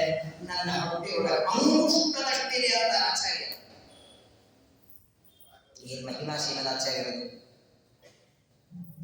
ಎರಡೂ ಮಾಡ್ತಿದ್ರೆ ಆಚಾರ್ಯರು. ತಮ್ಮ ದೇಹ ಶಕ್ತಿಯು ಹಾಗೆ ಇದ್ದು ಉಪವಾಸನೂ ಹಾಗೆ ಇದ್ರು. ಶ್ರೀಮದ್ ಆಚಾರ್ಯರು ಸಂಚಾರ ಮಾಡದೇ ಇದ್ದ ದೇಶಗಳಿಂದ. ಆದರೆ ಒಂದು ಮರಿಬೇಡಿ, ಎಲ್ಲೆಲ್ಲಿ ಆಚಾರ್ಯರು ಹೋಗ್ತಿದ್ರು ಎಲ್ಲ ಕಡೆಗೆ ವಾದಿಗಳನ್ನು ವಾದಕ್ಕೆ ಕರಿಬೇಕು. ವಿಷ್ಣು ಸರ್ವೋತ್ತಮ, ದೇವರೇ ಜನ್ಮಾದಿ ಕಾರಣ, ಸ್ವತಂತ್ರ, ಸರ್ವಜ್ಞ, ಸರ್ವೋತ್ತಮ, ನಾವೆಲ್ಲರೂ ಅವನ ದಾಸರು. ಸಾರಿ ಸಾರಿ ಜಗತ್ತಿಗೆ ಹೇಳಿದರು. ಮಧ್ವ ಮತದ ಸಿದ್ಧಾಂತದ ಪದ್ಧತಿ ಬಿಡಬೇಡಿ. ಪುರಂದರದಾಸರಲ್ಲ, ಬಿಟ್ಟರೆ ಕೆಡಬೇಡಿ. ಅದಕ್ಕೆ ಕೆಡೋದು ಗ್ಯಾರಂಟಿ. ಇದೇನು ಎರಡು ಬಟ್ಟು ಮಾಡಿದ್ದಾರೆ ನೋಡಿ. ಆಚಾರ್ಯರ ಕೈಯಲ್ಲಿ ನೋಡ್ತಿದ್ದೀರಾ, ಎರಡು ಬಟ್ಟು ಅಂದ್ರೆ 37 ಸರ್ವಮೂಲ ಗ್ರಂಥವನ್ನ ಚೆನ್ನಾಗಿ ಅಧ್ಯಯನ ಮಾಡಿ ಅದರಲ್ಲಿ ನಾವೆಲ್ಲರೂ ತಿಳ್ಕೊಳ್ಬೇಕಾದದ್ದು ಎರಡು. ಒಂದು ಪಂಚಭೇದ, ಇನ್ನೊಂದು ತಾರತಮ್ಯ. ಇದು ಎರಡು 37 ಗ್ರಂಥದ ಸಾರ ಭಾಗಗಳನ್ನು ಆಚಾರ್ಯ ತೋರಿಸ್ತಾರೆ. ಎರಡನ್ನು ತಿಳ್ಕೊಂಡ್ರಿ ಮೋಕ್ಷ ಗ್ಯಾರಂಟಿ ನಿಮಗೆ. ತಾರತಮ್ಯ ಜ್ಞಾನ ಇಲ್ಲ, ಪಂಚಭೇದಗಳ ಜ್ಞಾನ ಇಲ್ಲ ಅಂದ್ರೆ ಮೋಕ್ಷ ಇಲ್ಲ. ಶ್ರೀಮದಾಚಾರ್ಯರ ನಂತರದಲ್ಲಿ ಟೀಕಾರಾಯರು ರಾಘವೇಂದ್ರ ಸ್ವಾಮಿಗಳು ವೃಂದಾವನ ಪ್ರವೇಶ ಮಾಡೇನೆ 154 ವರ್ಷ ಆಯಿತು. ಅದಕ್ಕೂ ಮೊದಲು ಟೀಕಾರಾಯರು, ಅದಕ್ಕೂ ಮೊದಲು ಆಚಾರ್ಯರು. ಶ್ರೀಮದಾಚಾರ್ಯರು ನಮ್ಮ ಮಾನವರ ಕಣ್ಣಿಗೆ ಕಂಡದ್ದು ಸುಮಾರು 800 ವರ್ಷಗಳ ಹಿಂದೆ. ಅವತ್ತು ಅವರು ಬರೆದ ಸರ್ವಮೂಲ ಇವತ್ತಿಗೂ ಓದಲಿಕ್ಕೆ ಸಿಗತ್ತಲ್ಲ ನಮಗೆ. ಆಚಾರ್ಯರು ಬರೆದ ಗ್ರಂಥಗಳಿಗೆ ಸರ್ವಮೂಲ ಅಂತ ಹೆಸರು. ಏನಿಲ್ಲ ಹೇಳಿ, ಉಳಿದದ್ದೇನು ಬೇಡ. ಶ್ರೀಮದಾಚಾರ್ಯರ 37 ಗ್ರಂಥ ನೀವು ಓದೋದು ಬೇಡ. ಬ್ರಹ್ಮಸೂತ್ರ ಭಾಷ್ಯ, ಅನುವ್ಯಾಖ್ಯಾನ ನಿಮ್ಮ ತಲೆ ಅರ್ಥ ಆಗಲಿಲ್ಲ, ಬೇಡ. ಸರಳವಾದ, ಅತ್ಯಂತ ಸರಳ 12 ಅಧ್ಯಾಯದ ದ್ವಾದಶ ಸ್ತೋತ್ರ ಒಂದ್ಸಲ ಓದ್ ನೋಡಿ. ದ್ವಾದಶ ಸ್ತೋತ್ರ 2 ಶ್ಲೋಕ. ನರಸಿಂಹದೇವರ ನಖಸ್ತುತಿ ಪಾಂತ್ವಸ್ಮಾನ್ ಪುರೋಹೋತ ವೈರಿ ಬಲವನ್ಮಾತಂಗ ಮಧ್ಯದ್ಘಟ. ಚೆಂಡು ಆಟ ಆಡ್ತಾ ಇದ್ರೆ ಆ ಆಟ ಆಡ್ತಾನೆ ಒಂದು ಗ್ರಂಥ ಬರೆದಿದ್ದಾರೆ, ಅಂಬರ ಗಂಗಾ ಚುಂಬಿತ ಪಾದ. ಏನ್ ಆಚಾರ್ಯರ ವಾಣಿ. ಶ್ರೀಮದಾಚಾರ್ಯರು ಉಡುಪಿಯಲ್ಲಿ ಸಮುದ್ರ ದಂಡೆಯಲ್ಲಿ ಕೂತ್ಕೊಂಡು ದ್ವಾದಶ ಸ್ತೋತ್ರ ಬರೀತಿದ್ರು. ಆ ಸಮುದ್ರದ ಮಧ್ಯದಲ್ಲಿ ಒಂದು ನಾವು ಬರ್ತಾ ಇದೆ ದ್ವಾರಕೆಯಿಂದ. ನಾವಿನಲ್ಲಿ ಬೆಳ್ಳಿ, ಬಂಗಾರ, ರತ್ನ, ಮುತ್ತು ಎಲ್ಲ ತುಂಬಿಕೊಂಡು ಆ ಹಡಗು ನಡೆಸುವ ವ್ಯಕ್ತಿ ಸಮುದ್ರದ ಮಧ್ಯದಲ್ಲಿ ನಾವು ಒಂದು ಜೋರಾಗಿ ಬಿರುಗಾಳಿ ಬೀಸಿತು. ಗಾಳಿಗೆ ನಾವು ಅಲ್ಲಾಡಲಿಕ್ಕೆ ಶುರುವಾಯಿತು. ನಾವಿನಲ್ಲಿ ಕೂತಂತಹ ಅಂಬಿಗನಿಗೆ ಚಿಂತೆ ಶುರುವಾಯಿತು. ತಾನು ಹೋಗಿಬಿಟ್ರೆ ಒಳಗಿನ ರತ್ನ, ಮುತ್ತು, ಬೆಳ್ಳಿ, ಬಂಗಾರ ಎಲ್ಲ ಹೋಗಿಬಿಡುತ್ತದೆ. ಯಾರನ್ನಾದ್ರೂ ಹೆಲ್ಪ್ ಮಾಡಿ ಕರೆಯೋಣಾದ್ರೆ ಯಾರು ಇರಲಿಲ್ಲ. ದೂರದಲ್ಲಿ ಆಚೆ ಬರಿತಾ ಕೂತಿದ್ರು. ಅಷ್ಟು ದೂರದಲ್ಲಿ ಮಧ್ವಾಚಾರ್ಯರನ್ನ ಕೂಗುತ್ತಾನೆ, ಸ್ವಾಮಿಯ ಹಡಗು ಮುಳುಗ್ತಾ ಇದೆ, ಏನಾದ್ರೂ ಮಾಡಿ. ಇವ್ರು ಅಲ್ಲಿ ಹೋಗ್ಬೇಕಾದ್ರೆ ಏನಾದ್ರೂ ಮಾಡ್ಲಿಕ್ಕೆ, ಅವನಿಗೆ ರಕ್ಷಣೆ ಮಾಡ್ಲಿಕ್ಕೆ ಆಚಾರ ಕೂತಲ್ಲಿ ಶಾಟಿ ಝಾಡಿಸಿದ್ರ. ದ್ವಾದಶ ಸ್ತೋತ್ರ ಬರಿತಾ ಬರಿತಾ ಹೀಗೆ ಶಾಟಿ ಝಾಡಿಸಿದರೆ ಅವರ ಆ ಶಾಟಿಯ ಗಾಳಿ ಆ ವ್ಯಕ್ತಿಯನ್ನ ಸುರಕ್ಷಿತ ನಾವು ದಂಡೆಗೆ ಬರೋ ಹಾಗಾಯಿತು. ಬಂದವನೇ ಬಂದು ನಾವಿನಿಂದ ಇಳಿದು ಸಾಷ್ಟಾಂಗ ನಮಸ್ಕಾರ ಮಾಡ್ತಾರೆ. ನನ್ನ ಪ್ರಾಣ ರಕ್ಷಣೆ ಮಾಡಿದ್ದೀರಿ, ನಿಮ್ಗೇನಾದ್ರೂ ಕೊಡಬೇಕು ಅಂತಿದೆ, ನಾವಿನಲ್ಲಿ ರತ್ನ, ಮುತ್ತು, ಬೆಳ್ಳಿ, ಬಂಗಾರ ಇದೆ, ಒಂದಿಷ್ಟು ಕೊಡ್ತೇನೆ ಅಂತ. ಬೇಡ ಅದು ಮಧ್ವಾಚಾರ. ನಾವು ಸನ್ಯಾಸಿಗಳು ಅದನ್ನು ತಗೊಂಡು ಏನ್ ಮಾಡೋಣ? ಸನ್ಯಾಸಿಗಳಿಗೆ ಹಣ ಕಾಸು ಎಲ್ಲ ಬೇಕಾಗೋದಿಲ್ಲ. ಇಲ್ಲ, ಏನಾದ್ರೂ ಬೇಡ ಕೊಡ್ತೇನೆ ಅಂತ. ಏನ್ ಬೇಡಪ್ಪ, ನೀ ಆರಾಮ್ ಚೆನ್ನಾಗಿದೆಯಲ್ಲ ಸಾಕು. ಇಲ್ಲ, ನಿಮ್ಗೇನಾದ್ರೂ ಕೊಡೋದು ಹೊರತು ನಾನು ಹೋಗೋದಿಲ್ಲ, ನನ್ನ ಪ್ರಾಣ ರಕ್ಷಣೆ ಮಾಡಿ. ಸರಿಯಾಗಿ ಕೊಡಬೇಕು ಅಂತ ಅಪೇಕ್ಷೆ ಇದ್ರೆ ಆ ನಿನ್ನ ನಾವಿನೊಳಗೆ ಒಂದು ಮಣ್ಣಿನ ಹೆಂಡೆ ಇಟ್ಟಿದ್ದೆಲ್ಲ, ಗೋಪಿಚಂದನ ಗಡ್ಡೆ, ಅದನ್ನು ಕೊಡುವುದು. ದ್ವಾರಕೆಯಿಂದ ಬರುವಾಗ ಒಂದು ಗೋಪಿಚಂದನ ಗಡ್ಡೆ ಹಾಕೊಂಡಿದ್ದ. ಅದು ಎದಕ್ಕೆ ತಂದಿದ್ದ ಅಂದ್ರೆ ಬ್ಯಾಲೆನ್ಸಿಗೆ. ನೀರಿನಲ್ಲಿ ಹಡಗು ಮುಳುಗಬಾರದು ಅಂತ ಬ್ಯಾಲೆನ್ಸಿಗೆ ಒಂದು ಕಲ್ಲು ಇಟ್ಕೊಂಡಿದ್ದ. ಅವರಂತಾನೆ ರತ್ನ, ಮುತ್ತು, ಬೆಳ್ಳಿ, ಬಂಗಾರ ಕೊಡ್ತೀರಾ ಅಂದ್ರೆ ಬೇಡ ಅಂತೀರಾ, ಮಣ್ಣು ಬೇಕಂತೀರಾ. ಆ ಮಣ್ಣಪ್ಪ ನಮ್ಮ ಉದ್ಧಾರ ಮಾಡುತ್ತೆ, ಕೊಡುವಂತ ಬೇಡದಿರುತ್ತೆ. ಪರವಾಗಿಲ್ಲ ಅಂತ ಹೇಳಿ ಆ ಗೋಪಿಚಂದ್ರನ ಗಡ್ಡೆಯನ್ನ ಆ ಅಂಬಿಗೆ ಕೊಡುತ್ತಾರೆ. ಆ ಗೋಪಿಚಂದ್ರನ ಗಡ್ಡೆ ತೆಗೆದು ತೊಳೆದರೆ 3 ಪ್ರತಿಮೆಗಳು ಒಳಗೆ ಸಿಕ್ಕ ಆಚಾರ್ಯರಿಗೆ. ಅದರಲ್ಲಿ ಒಂದು ಪ್ರತಿಮೆ ಇವತ್ತೇನು ಉಡುಪಿಯಲ್ಲಿ ಕೃಷ್ಣನನ್ನ ನೋಡುತ್ತೀರಿ. ಗೋಪಿಚಂದ್ರನ ಗಡ್ಡೆಯೊಳಗೆ ಆಚಾರ್ಯರ ಭಕ್ತಿಗೆ ಮೆಚ್ಚಿ ದ್ವಾರಕೆಯಿಂದ ಬಂದದ್ದು ನೋಡಿ. ಆ ಗೋಪಿ ಕೈಚಂದನ ಗಡ್ಡೆಯನ್ನು ತೆಗೆದು ನಮ್ಮ ಶಿಷ್ಯರಿಗೆ ಹೇಳ್ತಾರೆ ಸ್ವಚ್ಛ ತೊಳೆಯಿರಿ. ಇಬ್ಬರು ಶಿಷ್ಯರು ಪ್ರತಿಮೆ ತೆಗೆದು ತೊಳೆದರು. ಆಚಾರ್ಯರು ಆ ಪ್ರತಿಮೆಯ ಹೃದಯ ಸ್ಪರ್ಶ ಮಾಡ್ತಾರೆ. ತಗೊಂಡು ಬಂದಿ ಪ್ರತಿಮೆ ಅಂದ್ರೆ 30 ಜನ ಎತ್ತಲಿಲ್ಲ ಅಂತ ನೋಡಿ. ತೊಳಿಬೇಕಾದಾಗ ಇದ್ದೇ ತೊಳೆದಿದ್ರು. ಆಚಾರ್ಯರ ಸ್ಪರ್ಶ ಆಯಿತು, ಪ್ರತಿಮೆಯಲ್ಲಿ ಸನ್ನಿಧಾನ ಬಂತು. ಹಾಗಾಗಿ ನಾವು ಹೇಳ್ತಿಲ್ಲ ಪ್ರತಿಮಾಯಾಂತು ಸಾನ್ನಿಧ್ಯಂ ಅರ್ಚಕಸ್ಯ ತಪೋಬಲ. ಪ್ರತಿಮೆಯಲ್ಲಿ ಯಾವಾಗಲೂ ಸನ್ನಿಧಾನ, ಅರ್ಚಕರಲ್ಲಿ ಬಲ ಇದ್ರೆ ಪ್ರತಿಮೆಯಲ್ಲಿ ಬರ್ತದೆ. ಆಚಾರ್ಯರು ಆ ಪ್ರತಿಮೆಯನ್ನು ಉಡುಪಿಯಲ್ಲಿ ಸ್ಥಾಪನೆ ಮಾಡ್ತಾರೆ. ಇವತ್ತು ಮದುವೆಯಾಗಿಲ್ಲ ಅಂದ್ರೆ, ಮಕ್ಕಳಾಗಿಲ್ಲ ಅಂದ್ರೆ, ಮಕ್ಕಳಲ್ಲಿ ಏನೋ ಚಿಹ್ನೆ ಇದ್ರೆ ಉಡುಪಿಗೆ ಹೋಗಿ ಸೇವಾ ಮಾಡಿದಲ್ಲಿ ನಿಶ್ಚಿತವಾಗಿ ದೂರ ಆಗುತ್ತೆ. ಉಡುಪಿಯಲ್ಲಿ ಕೃಷ್ಣನ ಸ್ಥಾಪನೆ ಮಾಡಿ 8 ಜನರಿಗೆ ಆಶ್ರಮ ಕೊಟ್ಟು ಬಾಲಕೃಷ್ಣ 2 ಗಂಟೆಗೆ ಪೂಜೆ ಮಾಡಲಿಕ್ಕೆ ಅಂತ ಅಷ್ಟಮಠಗಳನ್ನು ಆಚಾರ್ಯ ಮಾಡಿದ್ದು. ಅದು ಕಾಲಾಂತರದಲ್ಲಿ ವಾದಿರಾಜರು 2 ವರ್ಷ ಮಾಡಿದ್ದದನ್ನು. ಯಾಕಂದ್ರೆ 2 ಗಂಟೆ ಒಬ್ಬೊಬ್ಬರು ಪೂಜಾ, ಆಮೇಲೆ 2 ತಿಂಗಳಾಯಿತು. ಒಬ್ಬರಿಗೆ ಉಗಾದಿ ಬಂದ್ರೆ ಇನ್ನೊಬ್ಬರಿಗೆ ದೀಪಾವಳಿ, ಇನ್ನೊಬ್ಬರಿಗೆ ಅಮಾವಾಸ್ಯ, ಎಲ್ಲರಿಗೆ ಎಲ್ಲಾ ಹಬ್ಬಗಳು ಪೂಜೆ ಮಾಡುವ ಹಾಗಾಗಬೇಕು ಅಂತ 2 ವರ್ಷದ ಪರ್ಯಾಯವನ್ನ ವಾದಿರಾಜರು ಮಾಡುತ್ತಾರೆ. ಇವತ್ತಿಗೂ ಆ ಪರ್ಯಾಯ ನಡೆದು ಬಂದಿದೆ. ಗುತ್ತಿಗೆ ಸ್ವಾಮಿಗಳ ಪರ್ಯಾಯ ಮುಗಿದು ಶಿರೂರು ಪರ್ಯಾಯ ಬಂದಿದ್ದು ಪ್ರಾರಂಭ ಆಯ್ತಲ್ಲ. 2 ವರ್ಷ ಒಬ್ಬೊಬ್ಬರು ಪರ್ಯಾಯ. ಇಂಥ ಅದ್ಭುತ ಕೃಷ್ಣನ ಪ್ರತಿಮೆ ಅದನ್ನು ತಂದು ಕೂಡಿಸಿದವರೇ ನಮ್ಮ ಶ್ರೀಮನ್ ಆನಂದ ತೀರ್ಥ ಭಗವತ್ಪಾದರು. ಒಂದ್ಸಲ ಮಧ್ವಾಚಾರ್ಯ ಶ್ರೀಮುಷ್ಣಕ್ಕೆ ಬಂದಿದ್ದರು. ಶ್ರೀಮುಷ್ಣದಲ್ಲಿ ವರಾಹದೇವರ ದೇವಸ್ಥಾನ, ಬೇಸಿಗೆ ಕಾಲ, ವೈಶಾಖ ಮಾಸ. ಆಚಾರ್ಯರು ಸಂಚಾರ ಮಾಡುವ ಶ್ರೀಮುಷ್ಣಕ್ಕೆ ಬಂದ್ರೆ ಒಬ್ಬ ಗರ್ಭಿಣಿ ಹೆಣ್ಮಗಳು ತಲೆ ಮೇಲೆ ಒಂದು ತುಂಬಿದ ಕೊಡ ತಗೊಂಡು ಬರ್ತಿದ್ರು. ಶ್ರೀಮುಷ್ಣದಲ್ಲಿ ಕುಡಿಯೋ ನೀರಿನ ಸಮಸ್ಯೆ ಇದ್ದಾಗ, ಎಲ್ಲಿ ಹತ್ತಿರದಲ್ಲಿ ಬಾವಿ ಇಲ್ಲ, ಸರೋವರಗಳಿಲ್ಲ, ದೂರದಿಂದ ನೀರು ತರಬೇಕು ಕುಡಿಯೋದಕ್ಕೆ. ಒಂದು ಕೊಡ ನೀರು ತಂದ್ರೆ ಹತ್ತರದ ವಾಟಗೆ ಕುಡಿಬೇಕು, ಹೆಚ್ಚು ಚೆಲ್ಲೋ ಹಾಗಿರಲಿಲ್ಲ. ಆಚಾರ್ಯರು ಸಂಚಾರ ಮಾಡ್ತಾ ಹೊರಟಿದ್ರು. ಮಧ್ವಾಚಾರ್ಯರು ಆ ಹೆಣ್ಣು ಮಕ್ಕಳ ದೂರದಿಂದ ನೀರು ತರಬೇಕಾದ್ರೆ ತಮ್ಮ ಶಿಷ್ಯನಿಗೆ ಕೇಳ್ತಾರೆ, ಅವನಿಗೆ ಏನು ಕಷ್ಟ ಇದೆ ಕೇಳ್ಕೊಂಡು ಬಾ ಅಂದಿರುತ್ತೆ. ಆಚಾರ್ಯರ ಶಿಷ್ಯ ಬರ್ತಾರೆ, ತಲೆ ಮೇಲಿಂದ ಕೊಡ ತಗೊಂಡು ಮನೆ ಬಿಟ್ಟು ಬರ್ತಾರೆ. ಯಾಕಮ್ಮ ಇಷ್ಟು ಕಷ್ಟಪಡ್ತಿದ್ದಿ? ಇಲ್ಲ, ನಮ್ಮ ಊರಲ್ಲಿ ನೀರಿನ ಸಮಸ್ಯೆ ಇದೆ, ಕುಡಿಯೋ ನೀರಿಗೆ ಬಹಳ ದೂರ ಹೋಗಿ ತರಬೇಕಾಗತ್ತೆ. ಶಿಷ್ಯರನ್ನು ಆಚಾರ್ಯರಿಗೆ ಹೇಳಿದರೆ, ಆಚಾರ್ಯರು ಪ್ರಯಾಣ ಮಾಡ್ತಾ ತಮ್ಮ ಕೈಯಲ್ಲಿರುವ ದಂಡವನ್ನು ನೆಲಕ್ಕೆ ಹಾಕ್ತಾರೆ. ಒಂದು ತೀರ್ಥ ನಿರ್ಮಾಣ ಮಾಡಿದರು, ದಂಡ ತೀರ್ಥ. ಇವತ್ತಿನಿಂದ ಸಿಹಿ ನೀರು ಎಲ್ಲರೂ ಇಲ್ಲಿ ಕುಡಿಲಿ, ನೀರಿಗಾಗಿ ಪರದಾಡೋದು ಬೇಡ. ಒಬ್ಬ ಹೆಣ್ಣು ಮಕ್ಕಳ ಕಳಕಳಿ.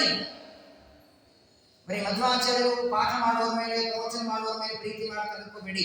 ಸಾಮಾನ್ಯ ಜನರ ಮೇಲೂ ಶ್ರೀಮದಾಚಾರ್ಯರ ಅನುಗ್ರಹ ದೃಷ್ಟಿ ಎಷ್ಟಿದೆ ನೋಡಿ.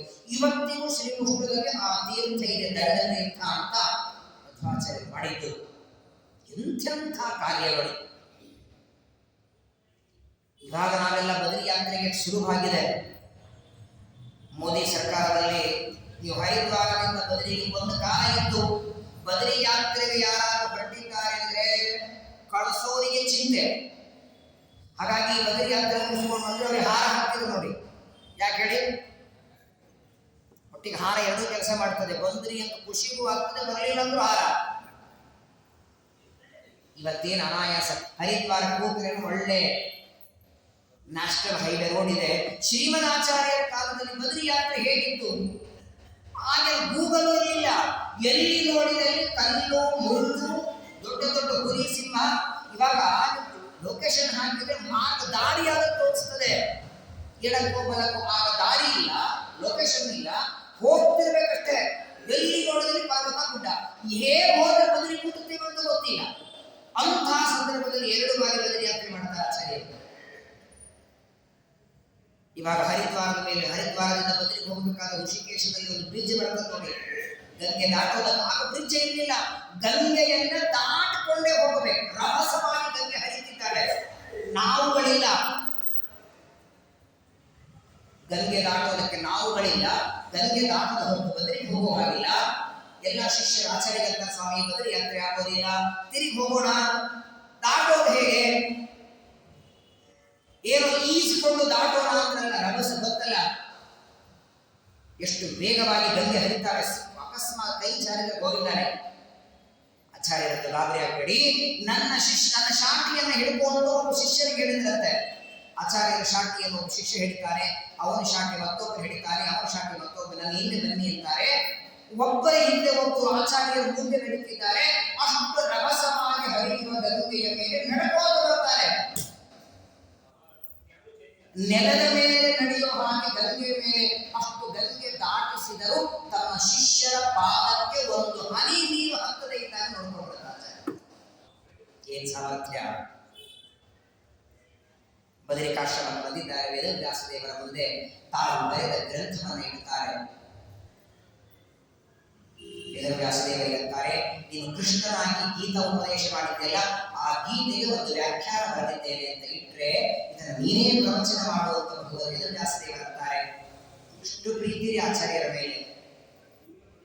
ನಿಜವಾಗಿಯೂ ಶ್ರೀಮದ್ ಆಚಾರ್ಯರ ಚರಿತ್ರೆ, ಅವರ ಮಹಿಮೆ, ಅವರ ಪವಾಡಗಳು, ಅವರ ಗ್ರಂಥಗಳ ಬಗ್ಗೆ ಒಂದು ಗಂಟೆಯಲ್ಲಿ ಹೇಳಲಿಕ್ಕೆ ಆಗೋದಿಲ್ಲ. ಇವತ್ತು ಶುರು ಮಾಡಿದ್ರೆ ಮುಂದೆ ಮಧ್ವರವರೆಗೆ ಹೇಳಬಹುದು. ಪ್ರತಿನಿತ್ಯ 1 ಗಂಟೆ 2 ಗಂಟೆ ಆಚಾರ್ಯರ ಕೇಳಬೇಕು. ನಾವು ಹೇಳದಲ್ಲ, ಅತಿ ಸಣ್ಣ ಉಪಕಾರ. ಪಕ್ಕದಲ್ಲಿ ಒಂದು ಊಟಕ್ಕೆ ಎಲೆ ಹಿಡಿದವನ ಮೇಲೆ ನಾವು ಅವನಿಗೆ ಒಂದು 10 ಸಲ ಟ್ಯಾಂಕ್ಸ್ ಹೇಳ್ತೀವಿ. ಬಿಸಾಕುವ ಎಲೆ, ಊಟ ಮಾಡಿ ಬಿಸಾಕುವ 8-10 ರೂಪಾಯಿ ಎಲೆ ಹಿಡಿದವನನ್ನೇ ಟ್ಯಾಂಕ್ಸ್ ಹೇಳ್ತೀವಿ. 21,600 ಹಂಸ ನಂತರ ಜಪ ಮಾಡುವ ಜೀವೋತ್ತಮ ಗುರುಗಳು ಆಚಾರ್ಯರು. ಅವರ ಉಪಕಾರ ಎಷ್ಟಿದೆ ನಮ್ಮ ತಲೆ ಮೇಲೆ. ಏನು ಗ್ರಂಥಗಳು, ಏನು ಮಾರ್ಗ ತೋರಿಸಿದ್ದಾರೆ. ದೇವರ ಪೂಜೆ ಅಂದ್ರೆ ಏನು, ಅಂಗಾರಾಕ್ಷತೆ ಯಾಕೆ, ತೀರ್ಥ ಯಾಕೆ, ಪ್ರದಕ್ಷಿಣೆ ಯಾಕೆ, ನಮಸ್ಕಾರ ಯಾಕೆ. ನೋಡಿ, ಪ್ರದಕ್ಷಿಣೆ ಹೇಗೆ ಹಾಕಬೇಕು ಭಗವಂತರು ಹೇಳ್ತಾರೆ. ತುಂಬು ಗರ್ಭಿಣಿ, 9 ತಿಂಗಳ ಗರ್ಭಿಣಿಯ ತಲೆಯ ಮೇಲೆ ಒಂದು ಕೊಡ ಕೊಟ್ಟಾಗ ಅವನು ಎಷ್ಟು ನಿಧಾನವಾಗಿ ನಡೀತಾರೋ ಅಷ್ಟು ನಿಧಾನ ಪ್ರದಕ್ಷಿಣೆ ಹಾಕಬೇಕು. ಒಂದೊಂದು ಹೆಜ್ಜೆ ಇಡ್ತಾ ಮನಸ್ಸು ದೇವರಲ್ಲಿ ಇರಬೇಕು. ಓಡ್ತಾರೆ ಸುಮ್ಮನೆ ಆ ಗಾರ್ಡನ್ ಅಲ್ಲಿ ಮಾಡೋದು ಇಲ್ಲಿ ಮಾಡೋದು ವ್ಯತ್ಯಾಸ ಏನು? ಅಲ್ಲದೆ ವಾಕಿಂಗ್ ಒಂದು ಹೆಸರು, ಇಲ್ಲಿ ಪ್ರದಕ್ಷಿಣೆ ಅಂತ ಹೆಸರಟ್ಟೆ ವ್ಯತ್ಯಾಸ. ನೋಡ್ಬೇಕು, ಕೆಲವು ಸಲ ನಾವು ಪ್ರವಚನ ನೋಡ್ತಿರ್ತೀವಿ, ಪ್ರದಕ್ಷಿಣೆ ಹಾಕ್ತಿರ್ತಾರೆ. ಅವ್ರ ಪರಿಚಯದವ್ರು ಯಾರು ಬಂದ್ರೆ ಹರಟೆ ಶುರು. ರಾಯ ಹೋರು, ಸ್ತೋತ್ರ ಹೋಯ್ತು, ಬಾಯಿಗೆ ಮಂತ್ರ ಹೋಯ್ತು, ಹರಟೆ ಹೊಡಿತಾ 3-4 ರೌಂಡ್ ಹಾಕ್ತಾರೆ. ನಾಳೆ ಸಿಗೋಣ ಅಂತ ಇವರು ಅಂತಾರೆ.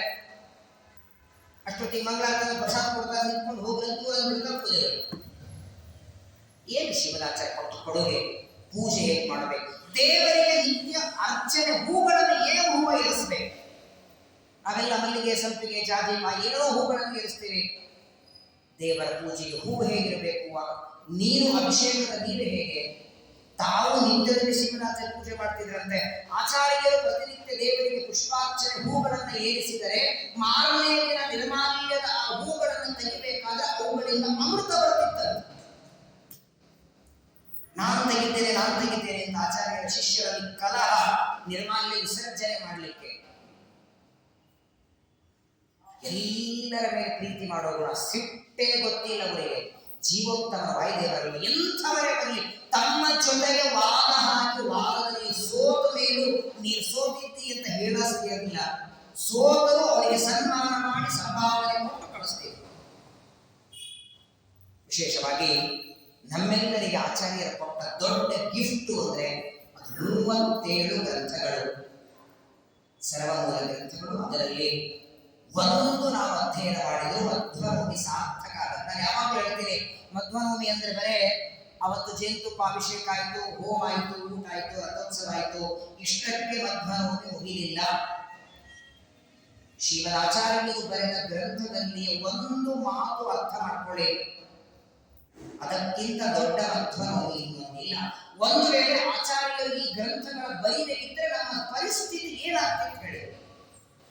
ಈಗ ಮೂಲ ರಾಮಾಯಣ ಇದೆ, ಹಯಗ್ರೀವ ದೇವರು ಬರೆದದ್ದು ರಾಮಾಯಣ. ರಾಮಾಯಣದಲ್ಲಿ ಈ ವಾಲಿಯ ಕಥೆ ಬರುತ್ತಲ್ಲ, ವಾಲಿ ಸುಗ್ರೀವ ಇಬ್ಬರು ಅಣ್ಣ ತಮ್ಮಂದರು. ಶ್ರೀರಾಮಚಂದ್ರ ಸೀತಾದೇವಿಯನ್ನು ಹುಡುಕ್ತಾ ಇರುವಾಗ ಸುಗ್ರೀವ ರಾಮನಿಗೆ ಮಾತಾಡ್ತಾರೆ, ನೋಡು ರಾಮ, ನೀನೊಬ್ಬನೇ ಸೀತೆಯನ್ನು ಹುಡುಕ್ಲಿಕ್ಕೆ ಸಾಧ್ಯ ಇಲ್ಲ. ಇಲ್ಲೇ ಹತ್ತಿರದಲ್ಲಿ ನಮ್ಮ ಅಣ್ಣ ಇದ್ದಾನೆ ವಾಲಿಗೂ ನನಗೂ ಒಂದು ಸಣ್ಣ ಜಗಳ ಆಗಿದೆ. ಆ ಜಗಳದಲ್ಲಿ ನನ್ನ ಹೆಂಡತಿಯನ್ನು ವಾಲಿ ಕರ್ಕೊಂಡು ಹೋಗಿದ್ದಾನೆ. ನೀನು ವಾಲಿಯನ್ನು ಸಂಹಾರ ಮಾಡಿದರೆ ನಾನು ನಿಮ್ಮ ಹೆಂಡತಿಯನ್ನು ಹುಡುಕಿಸ್ತೇನೆ ಎಂದು ಸುಗ್ರೀವ ಹೇಳ್ತಾರೆ. ಆಯಿತು ಅಂತ ರಾಮ ಒಪ್ಪಿಕೊಂಡ. ಗಿಡದ ಹಿಂದೆ ನಿಂತು ವಾಲಿಗೆ ಬಾಣ ಹೊಡಿತಾರೆ. ಇದು ರಾಮಾಯಣದಲ್ಲಿ ಬರೋ ಕಥೆ, ನೀವೆಲ್ಲ ಕೇಳಿ. ಶ್ರೀರಾಮ ಗಿಡದ ಹಿಂದೆ ನಿಂತು ಯಾಕೆ ಬಾಣ ಹೊಡೆದ? ವಾಲಿಯ ಎದುರುಗಡೆ ನಿಂತು ಯುದ್ಧ ಮಾಡೋದಕ್ಕೆ ರಾಮನಿಗೆ ಸಾಮರ್ಥ್ಯ ಇರಲಿಲ್ವಾ? ಯಾವಾಗಲೂ ಆಚೆ ನಿಂತು ಬಾಣ ಯಾರು ಹೊಡಿತಾರೆ? ಶಕ್ತಿ ಇಲ್ಲದೆ ಇದ್ದವರು ತಾನೆ. ಇಲ್ಲ, ವಾಲಿಗೆ ರಾಮನಕ್ಕಿಂತ ಹೆಚ್ಚು ಬಲ ಇತ್ತು ಅನ್ನೋದಕ್ಕಾಗಿ ವಾಲಿಯ ಗಿಡದ ಹಿಂದೆ ನಿಂತು ಬಾಣ ಹೊಡೆದ ಅಂತ ರಾಮಾಯಣದಲ್ಲಿ ಅದರ ಸರಿಯಾದ ಕಾರಣ ಮಧ್ವಾಚಾರ್ಯ ಕೊಡ್ತಾರೆ. ಶ್ರೀರಾಮ ಹೆದರಿ ನಿಂತು ಹೊಡೆದದ್ದಲ್ಲ. ರಾಮ ಗಿಡದ ಹಿಂದೆ ನಿಂತು ಬಾಣ ಹೊಡೆಯುವುದಕ್ಕೆ ಕಾರಣ, ಒಂದು ವೇಳೆ ರಾಮ ಎದುರುಗಡೆ ಬಂದು ಬಾಣ ಹೊಡೆದಿದ್ರೆ ವಾಲಿ ಒಂದು ಶರಣಾಗತನಾಗಿ ನಮಸ್ಕಾರ ಮಾಡ್ತಿದ್ದ.